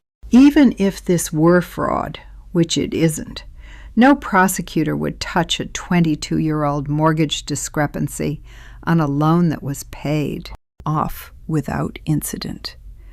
Wade's threat is legally meaningless. He's bluffing, and badly. 22 years. I'd carried guilt for 22 years over a minor clerical choice that the bank itself had approved. Wade had weaponized my shame, counted on my fear, never imagining I'd actually check whether his threat had teeth. It didn't. "He's desperate," Nadine said. "Desperate people make stupid threats. This proves he has nothing real to use against you." I sat back in my chair, feeling something loosen in my chest. The weight I'd been carrying since Wade's pounding on my door, the fear that I'd given him ammunition by helping him decades ago, evaporated like morning fog. Before I tell you what my granddaughter found that same afternoon, I need to ask, are you still with me? If you felt that same relief I felt in Nadine's office, comment one word describing it. Before we continue, please note that some details ahead are dramatized for narrative purposes. The message behind them is what matters. Because what Savannah discovered in her parents' home office changed everything. What I didn't know. While I sat in Nadine's office feeling vindicated, was that 15-year-old Savannah Gray was making a discovery of her own. She told me the details later, her voice steady, but her hands shaking the way mine had shaken that morning. She'd been looking for her phone charger, the one her mother kept borrowing and never returning. The home office seemed like a logical place to check. The notebook was tucked behind a row of tax folders, almost hidden. Purple, spiral-bound, the kind you buy at any drugstore for $3. Savannah pulled it out, curious. The first page was covered in columns of numbers she didn't recognize. The second page had dates and calculations. The third page stopped her cold. Her grandmother's name. Account balances. A timeline labeled House Sale Projection. She remembered sitting at my kitchen table at 8 years old, learning cursive. I'd guided her hand through the loops, praised every letter she mastered. Now she was looking at her mother's perfect handwriting, planning to take everything from me. Cognitive decline documentation was circled twice in red ink. Plausible deniability appeared in the margins. Savannah photographed every page. Her hands trembled with each flash, her phone camera preserving evidence she didn't fully understand but knew was wrong. Then she heard it, the garage door mechanism engaging, that distinctive mechanical whir that meant her parents were home. She slid the notebook back exactly where she'd found it, walked calmly to her room, closed the door. Then she called me. My phone rang just as I was leaving Nadine's office, still processing the relief of Wade's empty threat. "Grandma." Savannah's voice was barely above a whisper. "Sweetheart, what's wrong?" A long pause. I could hear her breathing, quick, shallow, the breathing of someone trying not to cry. "I need to see you, tonight." Another pause. "Don't tell Mom and Dad I called." The words hit me like ice water. Don't tell Mom and Dad? My 15-year-old granddaughter asking me to keep secrets from her parents. Whatever she'd found, it was serious enough to make her choose sides. "Where are you now?" "My room. They just got home. I can't talk long." "Can you get to the library tomorrow after school? The one on Henderson Road." "Yes." Relief flooded her voice. 3:30. I'll be there." "Savannah." I kept my voice steady, the way I'd kept it steady through 30 years of difficult conversations at the bank.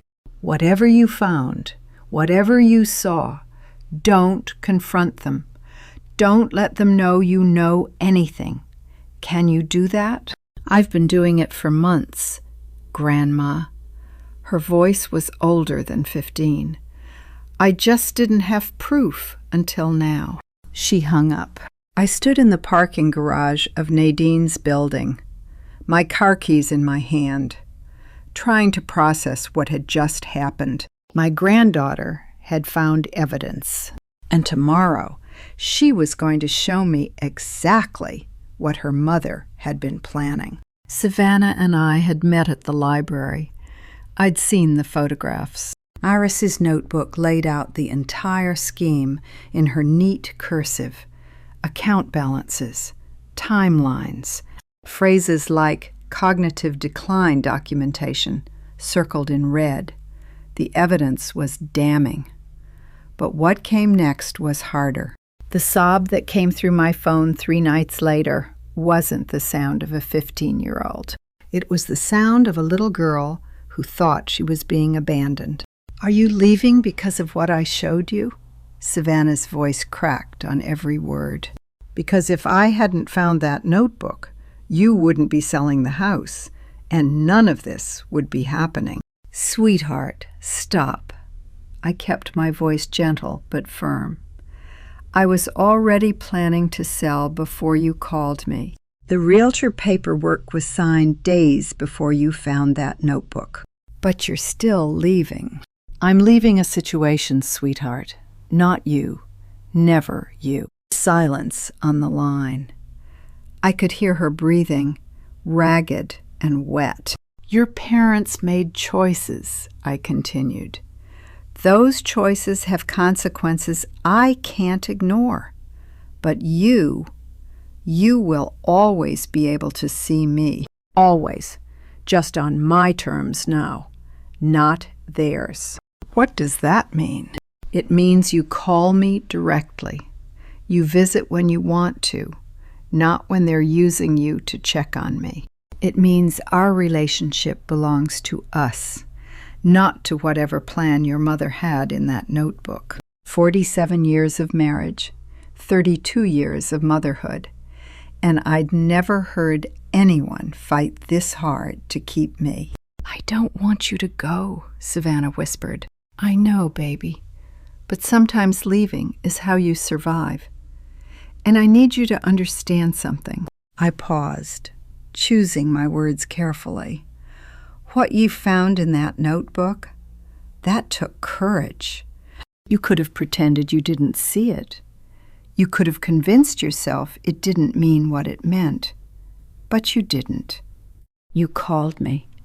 You told me the truth. I didn't know what else to do. You did exactly right.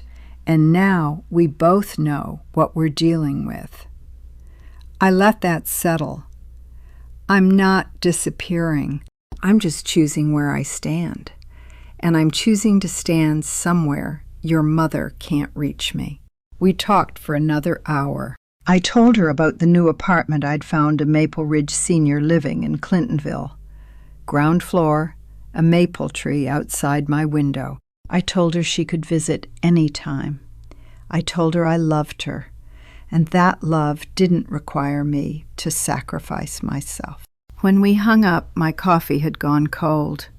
I didn't bother reheating it. 10 days later, the house sold. Patricia Keller called with 2 offers. An investor willing to pay 10% over asking, cash, no inspection, and a young couple expecting their first child. Offering market price with conventional financing. I took the couple. "You're leaving money on the table," Patricia said carefully. "I'm leaving a house to someone who'll live in it. That's worth more." Signing the papers felt like setting down luggage I hadn't realized I'd been carrying since Harvey died. The morning of closing. I walked through the empty rooms one last time. The walls where Wade's growth chart had been penciled in, painted over now in neutral gray. The kitchen where I'd taught him to crack eggs without getting shells in the bowl. The living room where Harvey had proposed. Where we'd hosted Christmas for 30 years. Where I'd sat alone after his funeral, wondering how to fill the silence. Fresh paint covered 47 years of cooking scents, of birthday candles, of ordinary days that had added up to a life. I stopped in the nursery, the room that had been Wade's, then storage, now empty again. The new family would fill it with their daughter's things, cribs and rocking chairs, and the particular chaos of new parenthood.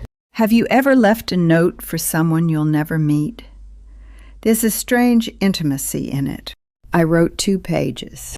Practical things mostly. The oven runs about 25 degrees hot. The 3rd step from the top announces visitors. The basement floods if you don't clear the gutters before November. But at the end, I added something more personal. This house raised my son. I hope it does better by your daughter. Love it well. I left the note on the kitchen counter. Weighted down with a spare key I'd had made, one last key. For people I would never meet, but already trusted more than my own family. The closing was quick. Signatures, handshakes, a check that would go straight into the accounts Iris had been tracking in her notebook. Accounts she didn't know I'd already restructured, protected, removed from any reach she might have imagined. Afterward, I drove back to the empty house one final time. I stood in the driveway where Wade had learned to ride his bicycle. I looked at the maple tree Harvey had planted 40 years ago. I felt the weight of keys in my palm, keys that had opened this door for 4 decades. Then I locked the door for the last time, dropped the keys through the lockbox slot, and walked to my car without looking back. The next chapter of my life was waiting at Maple Ridge. But so was Iris. And she didn't know yet that I had her notebook photographed on my phone. Every page, every calculation, every damning phrase. I started the engine. Time to begin again. The photographs of Iris's notebook were safely stored in 3 places now. My phone, a flash drive in my purse, and a copy I'd emailed to Nadine. Leverage, waiting to be deployed. But for now, I had other things to unpack. The first box I unpacked in my new apartment contained nothing but photographs, and not a single one of Iris. I'd done that deliberately. Every picture I'd chosen for my new life showed people who had loved me without conditions. Harvey on our wedding day, Savannah at age 8 learning to ride a bicycle, my own parents standing in front of their farmhouse in 1962. No Iris. No evidence of the woman who had spent years planning to take everything from me. Dorothy Vance knocked twice before letting herself in with the master key. The Maple Ridge building manager was a warm woman in her 60s who called every resident by their preferred name. She'd asked me on move-in day whether I wanted to be Mrs. Gray or Miss Lorraine. I'd chosen Miss Lorraine. A fresh start deserved a fresh title. "Just checking in," Dorothy said, setting a small basket of muffins on my kitchen counter. "Ground floor, just like you requested. That maple turns gorgeous in spring, you'll see." I looked out my window at the bare branches against the November sky. The tree looked skeletal now, stripped of everything decorative. But Dorothy promised it would bloom. The maple outside my window was bare now, but the manager promised it would bloom. Some things need a hard winter first. "Thank you, Dorothy. This is perfect. You need anything, you call the front desk, day or night. That's what we're here for." She paused at the door. "Most folks take a few weeks to settle in, but something tells me you'll be just fine."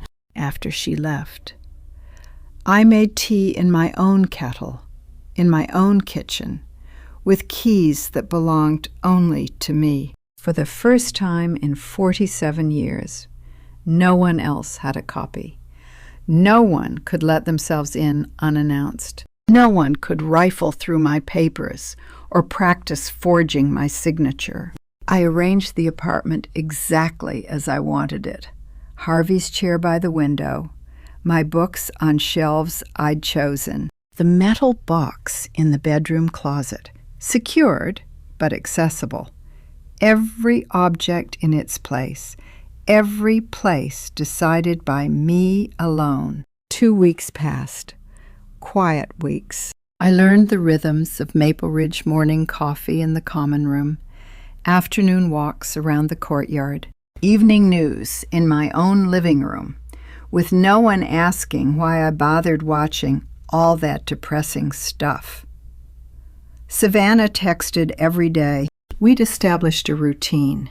She contacted me directly, no intermediaries, no reports back to her parents. Then Wade found me.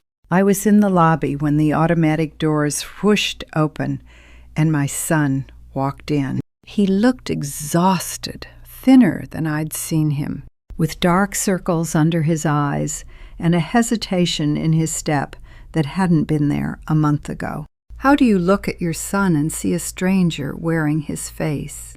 Mom, he stopped 3 feet away, hands shoved in his pockets like a teenager caught breaking curfew. Can we talk? I led him to a seating area near the windows. We sat facing each other, the November light making everything harsh and honest. How did you find me? I asked. Nadine's office. Iris called, pretending to be a client. He looked down at his hands. I told her not to. She did it anyway. Of course she did. What do you want, Wade? The silence stretched. When he finally spoke, his voice cracked. I heard everything, Mom, for years. I just turned up the volume. He swallowed hard. Every time Iris said something cruel about you, every time she talked about nursing homes, or your confusion, or how we needed to manage you, I heard it. I pretended I didn't, but I heard it. I waited. I was afraid, he continued, of her, of conflict, of having to choose. He finally looked up, eyes wet. I chose comfort over my mother.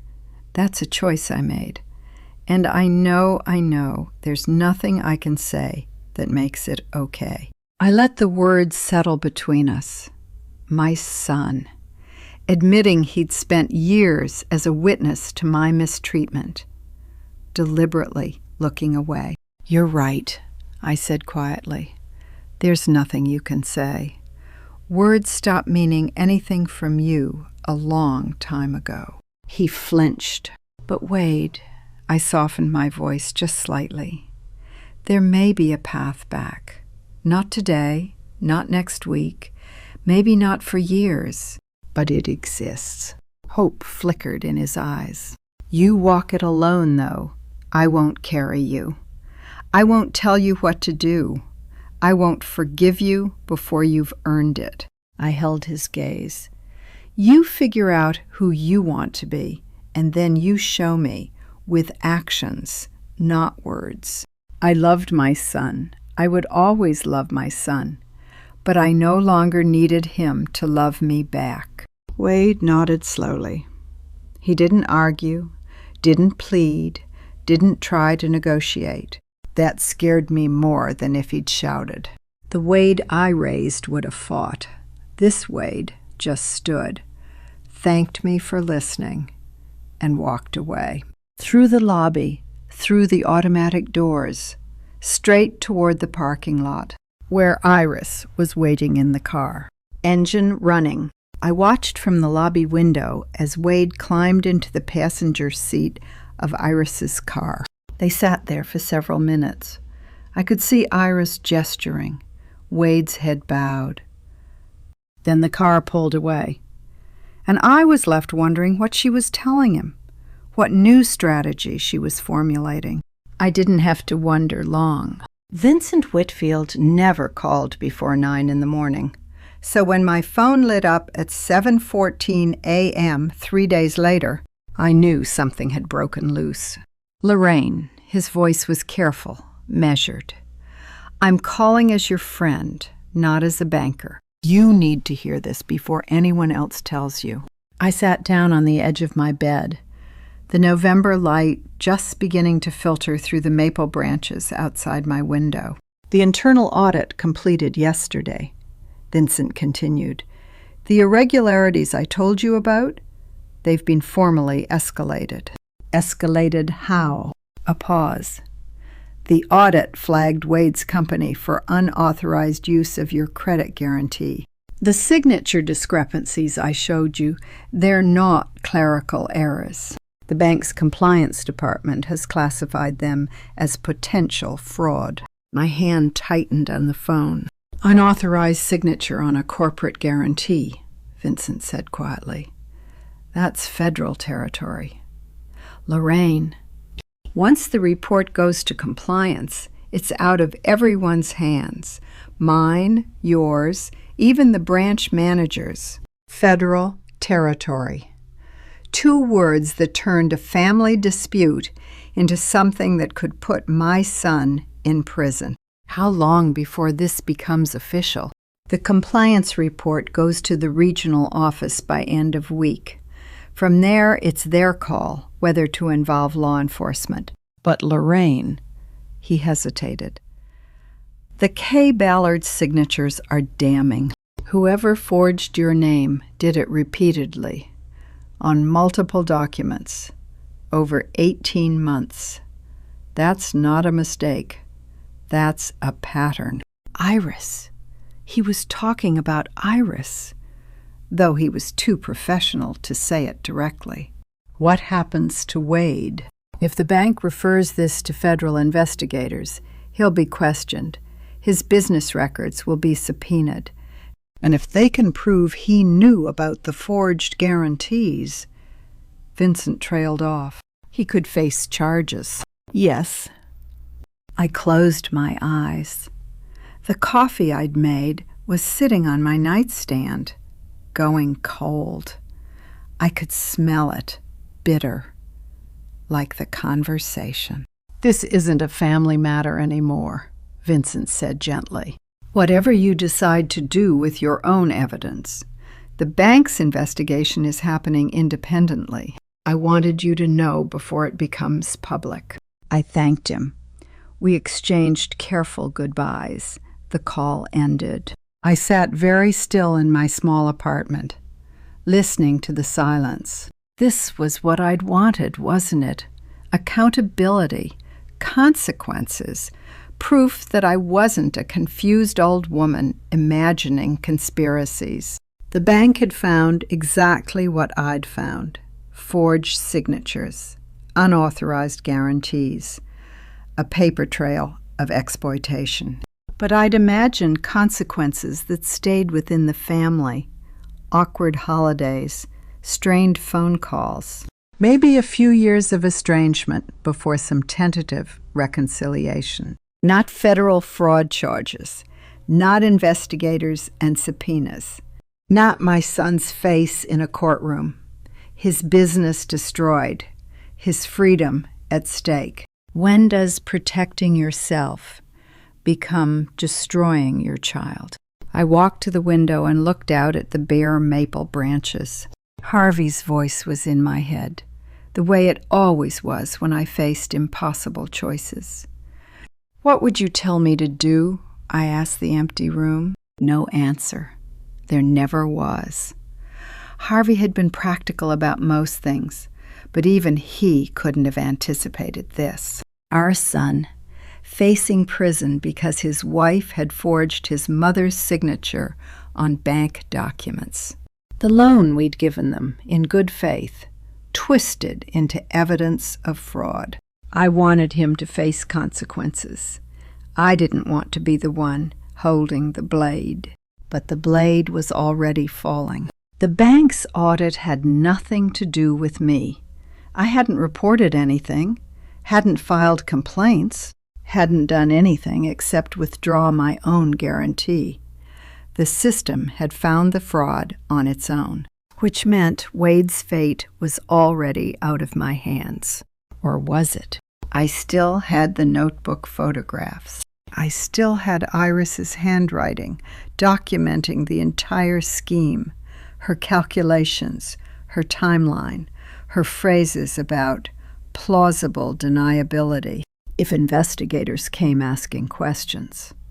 I could give them evidence that pointed directly at the real architect, or I could stay silent. Let Wade take the fall for something his wife had orchestrated. I had wanted Wade to understand consequences. I never wanted to be the consequence. My coffee was completely cold now. I picked up the cup anyway, took a bitter sip, and tried to imagine what the next few weeks would look like. The phone rang again. Not Vincent this time. The caller ID read, Wade Gray. I stared at the screen, watching it pulse with each ring. 3 days ago, he'd sat in my lobby and admitted to years of cowardice. I'd told him there might be a path back, but he had to walk it alone. Now the path had gotten much more complicated. Somehow I knew Iris had already heard about the audit. The question was what she'd convinced him to do about it. I answered, Mom, Wade's voice was tight, urgent. We need to talk, in person, today, about the bank audit. Silence. Then, how did you know about that? I told Wade I'd meet him the next day at noon. I didn't tell him that the moment I hung up. I started my phone's voice recorder and slipped it into my cardigan pocket. 31 years in banking had taught me one thing: always document the meeting you expect to go badly. But Wade never showed. She didn't knock. Iris Gray walked into my apartment like she still had a key, and maybe in her mind she always would. Where's Wade? I asked, not moving from Harvey's chair. Waiting in the car. Iris closed the door behind her, surveying my small apartment with barely concealed disdain. This is what you left your home for? A 1-bedroom with institutional carpet? It's mine. That's enough. She crossed to the window, her expensive perfume filling the room. Let's skip the pleasantries. You know about the audit. I know you know. The question is what you're going to do about it. I'm not doing anything. The bank is handling it. The bank is about to destroy my husband's business over a paperwork issue. Iris turned to face me, her composure still perfect. A paperwork issue that you could clear up with one phone call to your friend Vincent. Could I? Tell him it was a misunderstanding. Tell him you authorized those guarantees verbally and the signatures got confused. Tell him whatever you need to tell him to make this go away. I watched her face the controlled smile, the calculating eyes. She truly believed she could negotiate her way out of this, that I was just another obstacle to be managed. And if I don't, then you don't see Savannah. Her voice hardened. I'll make sure of it. Different schools, supervised visits, restraining orders if I have to. You want to see your granddaughter. This is the deal. 6 months practicing my signature. 6 months of planning my financial destruction while smiling at Sunday dinners. That's quite an offer, I said calmly. Trade my integrity for access to my own granddaughter? Don't be dramatic. This is business. Is it? I tilted my head. Tell me something. Iris, the forged signatures, the ones on the guarantee documents. Whose idea was that? Wade's or yours? Her mask flickered, just for a moment. I don't know what you're talking about. The bank's audit found signature discrepancies. Someone practiced forging my name. Someone filed documents I never signed. I held her gaze. Was that Wade? Wade does what needs to be done for his business. We both do. That's not an answer. Iris laughed a sharp, brittle sound. Do you think I spent 6 months practicing your signature just to watch you destroy everything now? Silence. The words hung in the air between us. I saw the moment she realized what she'd said. The slight widening of her eyes, the color draining from her cheeks. 6 months, I repeated quietly. You just said 6 months. Iris. I didn't. You practiced my signature. You forged the documents, not Wade. I leaned forward. Wade doesn't even know what you did, does he? He thinks those guarantees were legitimate. He thinks his mother authorized them. I watched her face change like weather, confident to confused to terrified in the space of 3 heartbeats. You set him up, I continued. You forged his mother's signature, used it to secure credit for his business, and let him believe it was real. If this goes to federal court, he'll take the fall for fraud you committed. I did it for him, her voice cracked. His business was drowning. We needed capital. You had money sitting in accounts doing nothing. So you stole my identity to save him from failure? I was protecting my family. You were protecting your lifestyle. I stood slowly, keeping my voice level.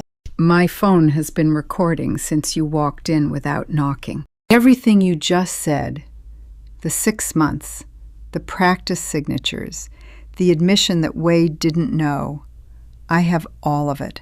Iris went pale. The police report now has a name to fill in, I said. Yours, not Wade's. The bank will be very interested to know who actually committed the forgery, and so will the federal investigators. You wouldn't. I might not have to. The recording exists. The notebook your daughter photographed exists. The K. Ballard signatures exist. I let that sink in. Your paper trail leads straight to you, Iris, not to Wade, to you. Never underestimate a woman who spent 31 years watching people lie about money for a living. Iris stood frozen in my living room, her designer bag still on her shoulder, her perfect composure finally shattered. For a long moment, she just stared at me. This 75-year-old woman in her small apartment, holding evidence that could send her daughter-in-law to prison. Then she did something I never expected. She started to cry. Not the performance tears she'd used on Wade for years. Not the calculated moisture designed to manipulate. These were real tears, ugly, gasping sobs that broke through her careful facade like water through a dam. You don't understand, she whispered. Then explain. Iris sank onto my small couch, shoulders shaking. When she looked up, her mascara was running, her perfect mask completely gone. Wade owes money, she said, not to banks, to people who don't send polite letters when you miss payments. People who threatened our daughter. Her voice dropped to barely a whisper. I didn't forge your signature to steal from you. I did it because they were going to hurt Savannah. I didn't believe Iris's story about dangerous creditors. Maybe there was some truth buried in it. Wade's business had struggled, but threatening Savannah sounded like the kind of dramatic excuse Iris would invent to justify her crimes. I sent her home with Wade, who was still waiting in the parking lot, and told them both I needed time to think. 2 days later, my phone rang. Savannah's voice was steadier than any 15-year-old's should be when she said, Grandma, Dad just threw Mom's suitcase onto the lawn. I sat down slowly in Harvey's chair. Tell me what happened. They've been fighting since they got home from your place. But tonight Dad found something. I don't know what. Maybe he finally listened to Mom's confession. Or maybe you told him something, but he started screaming. Her voice wavered, but held. She was crying and saying she did it for both of them, But Dad kept saying she made him complicit in a crime Wade hadn't known. I'd suspected it in my apartment when Iris confessed, but hearing it confirmed through Savannah's account made it real. My son had been a dupe, not a co-conspirator. Iris had forged my signature and led him believe the guarantees were legitimate. He told her to get out, Savannah continued. I've never heard him yell like that. Grandma, he said she'd destroyed his business, his relationship with you, everything. He threw her suitcase right through the front door. When your granddaughter becomes the most mature person in her own house. What does that say about the adults who raised her? Should I come get you, sweetheart? No, Savannah's voice steadied. I need to be here. Someone has to be the adult. 15 years old. And she understood what neither of her parents had grasped. Sometimes you stay, not because things are good, but because someone needs to witness. 2 days after that call, I sat in Nadine Manning's office with the recording, the notebook, photographs, and the forged documents spread across her desk. You could send her to prison, Nadine said. Reviewing the evidence, forgery carries real time in Ohio. Combined with the bank fraud charges, we're looking at 5 to 7 years minimum. I thought about Savannah on the staircase, watching her family implode. I thought about Wade, who had been manipulated by his own wife. I thought about Iris, alone now in some extended stay hotel, her perfect life shattered. What happens if I don't press charges? The bank's audit proceeds independently. Federal investigators may still get involved. But your personal complaint, Nadine shrugged. You control that. You can choose to hold the evidence without deploying it. As leverage, as protection, there's a difference. Nadine leaned forward. What do you want, Lorraine Truly? I looked out her window at the Columbus skyline. The same city where I'd built a career, raised a son, buried a husband. The same city where my daughter-in-law had practiced forging my signature while serving me dinner. Justice doesn't always need a verdict, I said finally. Sometimes it just needs the balance restored. Meaning, Wade repays the loan, every penny. Iris stays away from my finances permanently. I keep the evidence, but I don't use it unless they force my hand. I met Nadine's eyes. This way, Wade keeps his business. Savannah keeps her college fund, and I keep my dignity. The transfer confirmation was just paper, but it felt like a receipt for 31 years of trust finally honored. It took Wade 3 weeks to liquidate enough equity. I received updates from Nadine, but had no direct contact with my son during that time. The bank audit continued separately, though Vincent assured me it would likely result in fines and oversight rather than prosecution. Now that the forged guarantees were being unwound. Then, on a cold December morning, my phone buzzed with a bank notification. Transfer complete. $175,847.32. I called Nadine. It's done. I see it. The demand is satisfied. A pause. It was never about the money, was it? No. I watched the bare maple branches outside my window. But it's still nice to have it back. That evening, I printed the transfer confirmation. I walked to my bedroom closet and pulled down Harvey's metal box. The same box that had held our first mortgage, our son's birth certificate, our marriage license. The same box where I'd found the forged power of attorney months ago. Harvey's metal box had held our first mortgage, our son's birth certificate, our marriage license. Now it held proof that I'd survived our son's wife. I folded the confirmation carefully and placed it inside. Then I closed the lid and slid the box back onto the shelf. The money was returned. The truth was known. Iris was gone, staying with her sister in Cincinnati, according to Savannah's latest text. The marriage was over. But Wade's voice still echoed in my head from his single call since that night. Brief, broken, barely recognizable as my son. "Mom, I don't know how to come back from this." I hadn't answered. I'd listened. Said I needed time, and hung up. Neither of us knew how to come back from this. Neither of us knew if coming back was even possible. But I was about to find out if he could try. I let Wade's question hang in the air for a week. How do I come back from this? He'd asked it like I had the answer. I didn't. But while I waited to see what he would do, I had other business to attend to.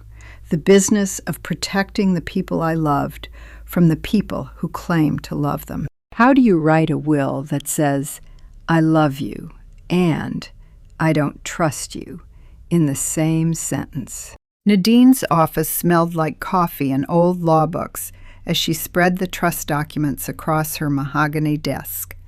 Blue signature tabs marked every place I needed to sign. "Let's start with Savannah," Nadine said. "The trust fund allocates a portion of your $900,000 in assets, held until she turns 25. Neither parent can access it, borrow against it, or redirect it. The funds are managed by an independent trustee who reports only to you, or after your passing, to the successor trustee we'll name." I looked at the paperwork. Legal language that translated into something simpler, my granddaughter would have options. No matter what happened to her parents' finances, their marriage, or their relationship with me. "I started thinking about this before I found the forgeries," I said. "Before any of this." Nadine nodded. "You mentioned conversations with Savannah about college, about independence. That's documented in the trust's purpose statement. This wasn't reactionary. This was planning. A trust fund is just a letter you write to someone's future self, hoping they become the person who deserves to read it. Accessible at 25, I confirmed. Not a penny before. Not to anyone else. Correct. She can use it for education, housing, starting a business, whatever she needs, once she's old enough to make those decisions wisely." Nadine paused. "You're giving her what you couldn't give Wade, protection from people who claim to love her. I'm giving her options." I picked up the pen. That's all any of us really need. I signed every page, watching my name appear on documents that would outlast me. Lorraine Gray, written in blue ink. Protecting a granddaughter who wouldn't fully understand this gift until she was older. Now, Nadine gathered the trust papers and set down a new folder. The will. This was harder. The trust was pure. Savannah had done nothing wrong. But Wade. Wade existed in a gray space between victim and accomplice. Between the son I'd raised and the man who'd looked away while his wife destroyed me. "Most people in your situation just disinherit," Nadine said carefully. "Cut them out entirely. Clean break." That's not what I want. I know what you're thinking. Why not just cut him out entirely? Because punishment was never the point. Then what do you want? I thought about Wade's voice on the phone. How do I come back from this? He'd sounded lost, genuinely lost, not manipulating, not performing. Just a 47-year-old man who had finally seen himself clearly and didn't know what to do with the reflection. I want him to have a chance, I said, but not an entitlement. Nadine nodded slowly. A conditional inheritance. Yes, he receives a portion. Not everything, but something meaningful. But only if he demonstrates he's living according to the values I taught him. I met her eyes. Integrity, accountability, the things he forgot somewhere along the way. And who decides if he's met the conditions? Not me. I won't be here to be manipulated. I'd thought about this carefully. A professional fiduciary, someone with no emotional investment, no history, no reason to give him the benefit of the doubt or hold grudges. Nadine made notes. The fiduciary reviews his conduct over a specified period after your passing. If he meets the criteria, which we'll define together, he receives his portion. If not, the funds redirect to Savannah's trust. Exactly. The condition, Nadine said, pen poised. How do you want to phrase it? I looked out her window at the Columbus skyline, the same city where I'd built everything, lost everything, rebuilt everything. The same city where my son would either become the man I'd raised or prove he'd been lost all along. The condition is that he lives a life worth what I taught him. Nadine wrote it down. We spent the next hour defining that phrase in legal language. Steady employment. No criminal charges. Evidence of meaningful relationships. No exploitation of family members. Cold words that tried to capture something warm and complicated. Harvey would have hated this paperwork. But he would have understood why I needed to do it. I signed the final page. Lorraine Gray. My name on documents that would speak for me when I no longer could. Nadine gathered everything into folders, then paused. She slid one more document across the desk, a blank page. There's one thing we haven't discussed, she said carefully. What happens if Wade does change? Genuinely changes, not just performs change long enough to satisfy conditions. I looked at the blank page. How will you know? Nadine continued. You've built a system to evaluate him after you're gone. But you're still here, Lorraine. If he shows real accountability, real growth, how will you recognize it? I didn't have an answer.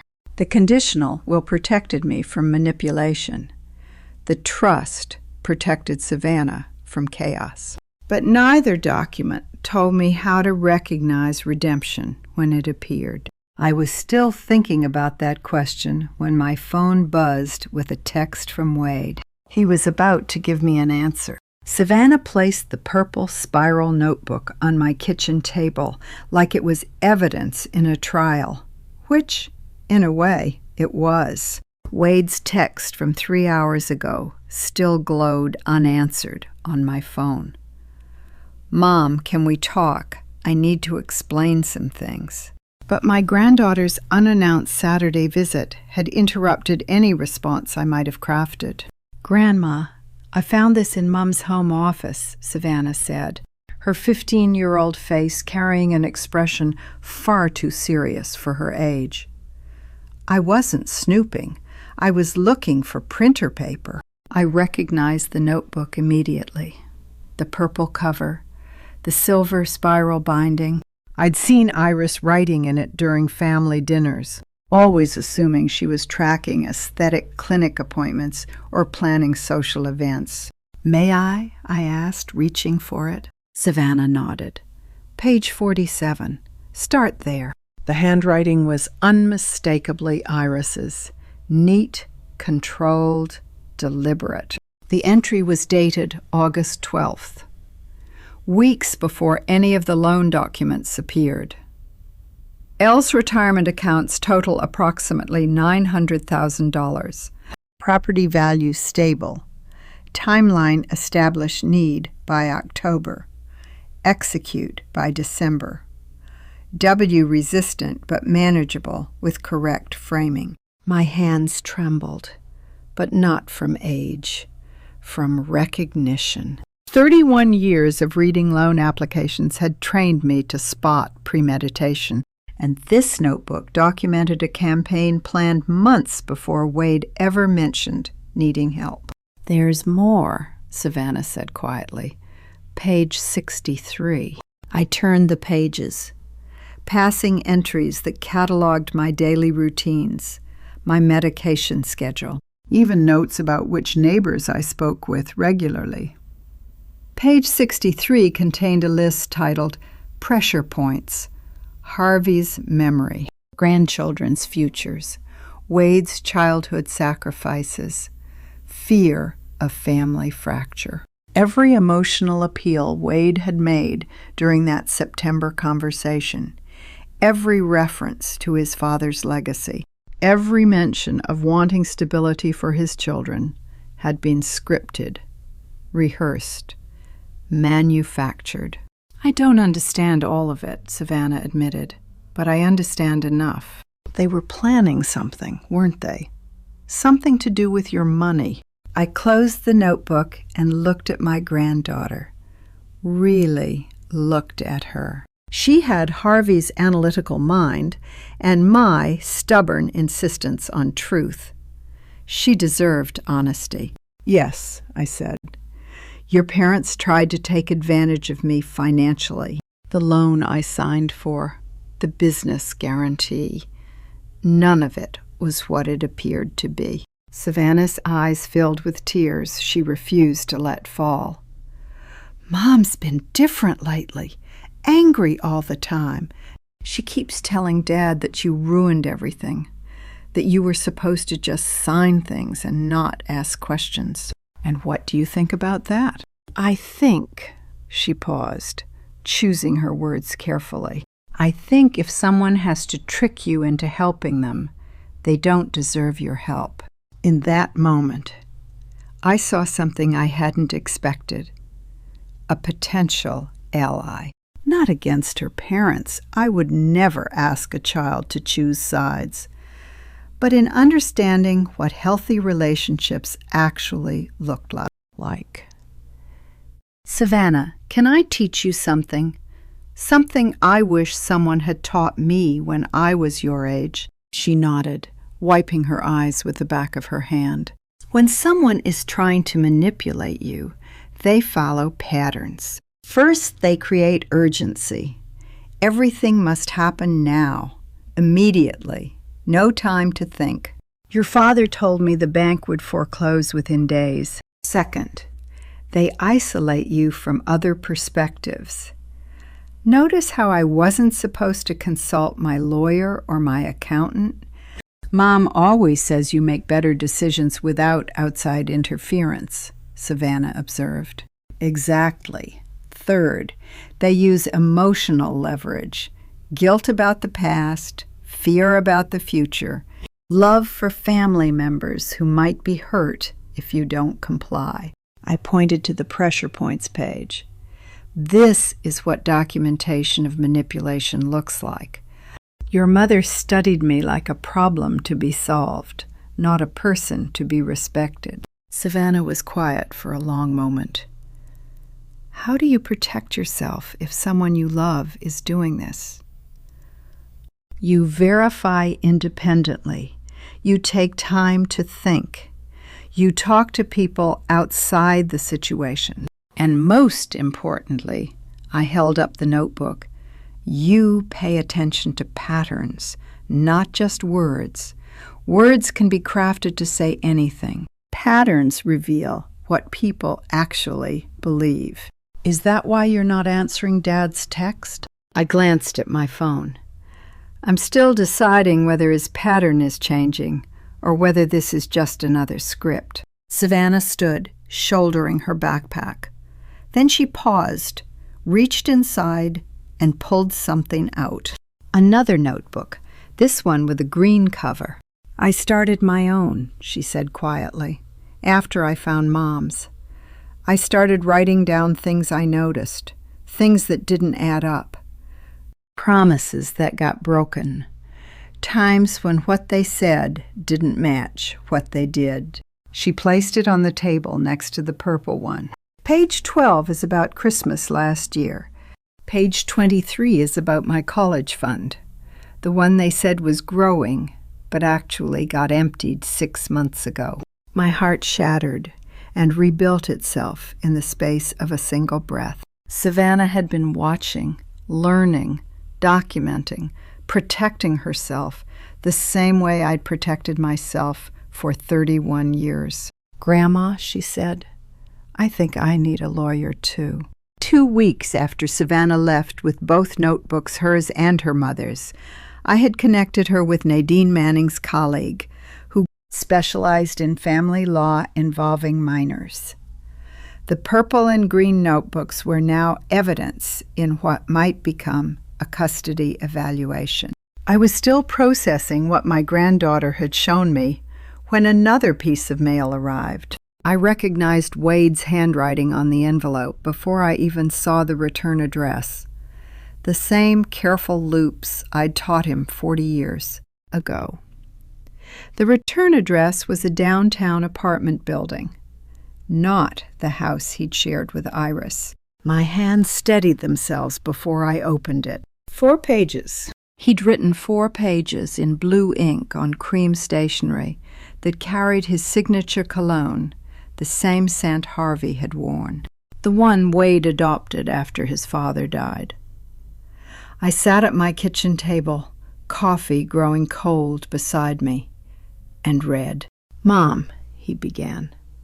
No dear, no pleasantries, just my name, the way he used to say it when he was small and needed my full attention. "I heard every cruel thing she said to you." I turned up the television volume and pretended I didn't. "When she called you senile at that Sunday dinner?"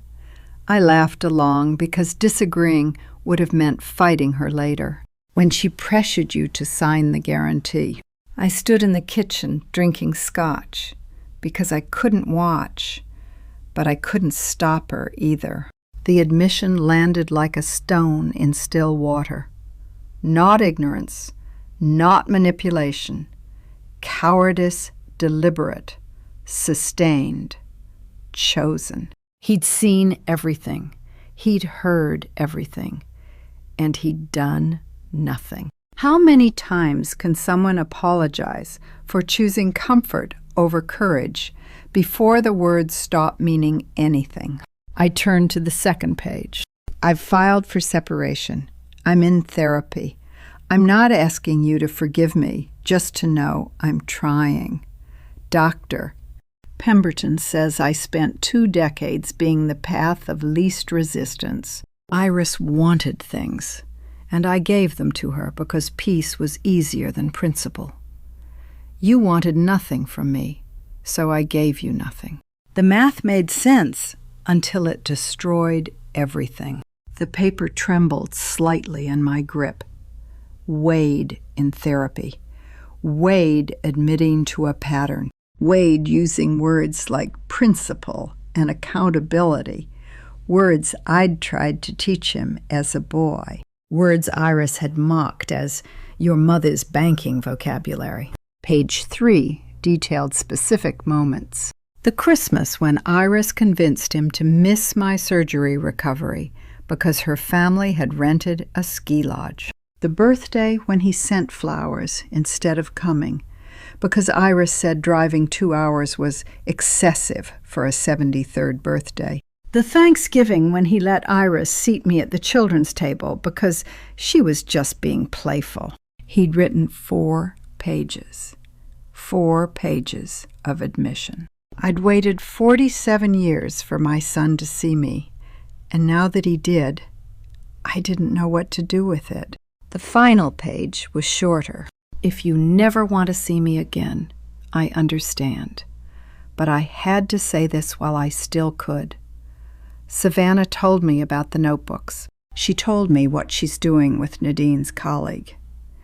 My 15-year-old daughter is braver than I've ever been." He'd signed it simply, Wade. No love, no requests, no manipulation disguised as affection. I set the letter down and looked out the window at the bare maples. The leaves were gone now, branches stark against a gray November sky. Everything stripped down to its essential structure. "Harvey," I said to the empty room, "what would you tell him if you were here?" The silence offered no answers, but I imagined Harvey's voice anyway, steady, practical, the way he'd been during every crisis. "Give it time, Rainey. Not everything needs deciding today." I read the letter again, then a third time, searching for hidden requests, subtle manipulations, the familiar patterns Iris had perfected. I found none. Every sentence accepted responsibility. Every admission came without demands. My coffee had gone completely cold. I drank it anyway, tasting bitterness that matched the moment. The trash can sat 3 feet from my chair. I could destroy the letter, close the chapter, protect myself from hoping. The magnetic frame on my refrigerator held photographs of Savannah, of Harvey, of better times. I could display Wade's accountability like a trophy, proof that I'd been right to wait. But neither option fit. I opened the drawer beside my bed, the one where I kept Harvey's last birthday card to me, the deed to the house I'd sold, the original trust documents Nadine had prepared, important things, unresolved things, items too significant to discard, but too complicated to celebrate. The drawer wasn't forgiveness, and it wasn't punishment. It was a waiting room for my heart to decide what came next. I slid Wade's letter inside. 4 pages of accountability resting against Harvey's handwriting from 6 years ago. Father and son, sharing space the way they never quite managed when Harvey was alive. Not the trash, I said aloud, not the wall. Somewhere in between, like where we are. I closed the drawer and stood at my window, watching the bare maple branches sway in the late afternoon wind. Wade had taken a step. Whether I would take one back was a question I didn't have to answer today. But tomorrow was Thanksgiving, and for the first time in years, I would spend it exactly as I chose, not performing gratitude for people who deserved none, but discovering what the holiday meant when obligation was no longer invited. Thanksgiving had been quiet, just me, a small turkey breast, and the kind of peace that comes from choosing solitude instead of enduring company. By December, I'd discovered something unexpected being alone had taught me. What I wanted to do with my time. The woman across the table had tears in her eyes. And for the first time in 31 years, they weren't because of something I'd said wrong. "You mean I don't have to sign something just because my daughter tells me to?" Margaret Finch asked, her voice trembling. She was 72. A Maple Ridge resident whose daughter had been pressuring her to co-sign a loan she didn't understand. "You never have to sign anything you don't understand," I said. "And if someone loves you, they'll wait while you get a second opinion." Mary Duth. Margaret clutched the pamphlet I'd created, a simple guide to reading loan documents, the same skills I'd used for 3 decades at the bank. Dorothy Vance, our building manager, had suggested I lead these sessions after she'd heard about my situation through the Maple Ridge Gossip Network. I'd expected maybe 3 attendees. 14 showed up. "Why didn't you ever do this before, Lorraine?" Dorothy asked afterward, as we shared hot cocoa in the community room. "No one ever asked," I said. The truth was more complicated. Wade and Iris had spent years making me feel like my expertise was outdated, my caution excessive, my record-keeping obsessive.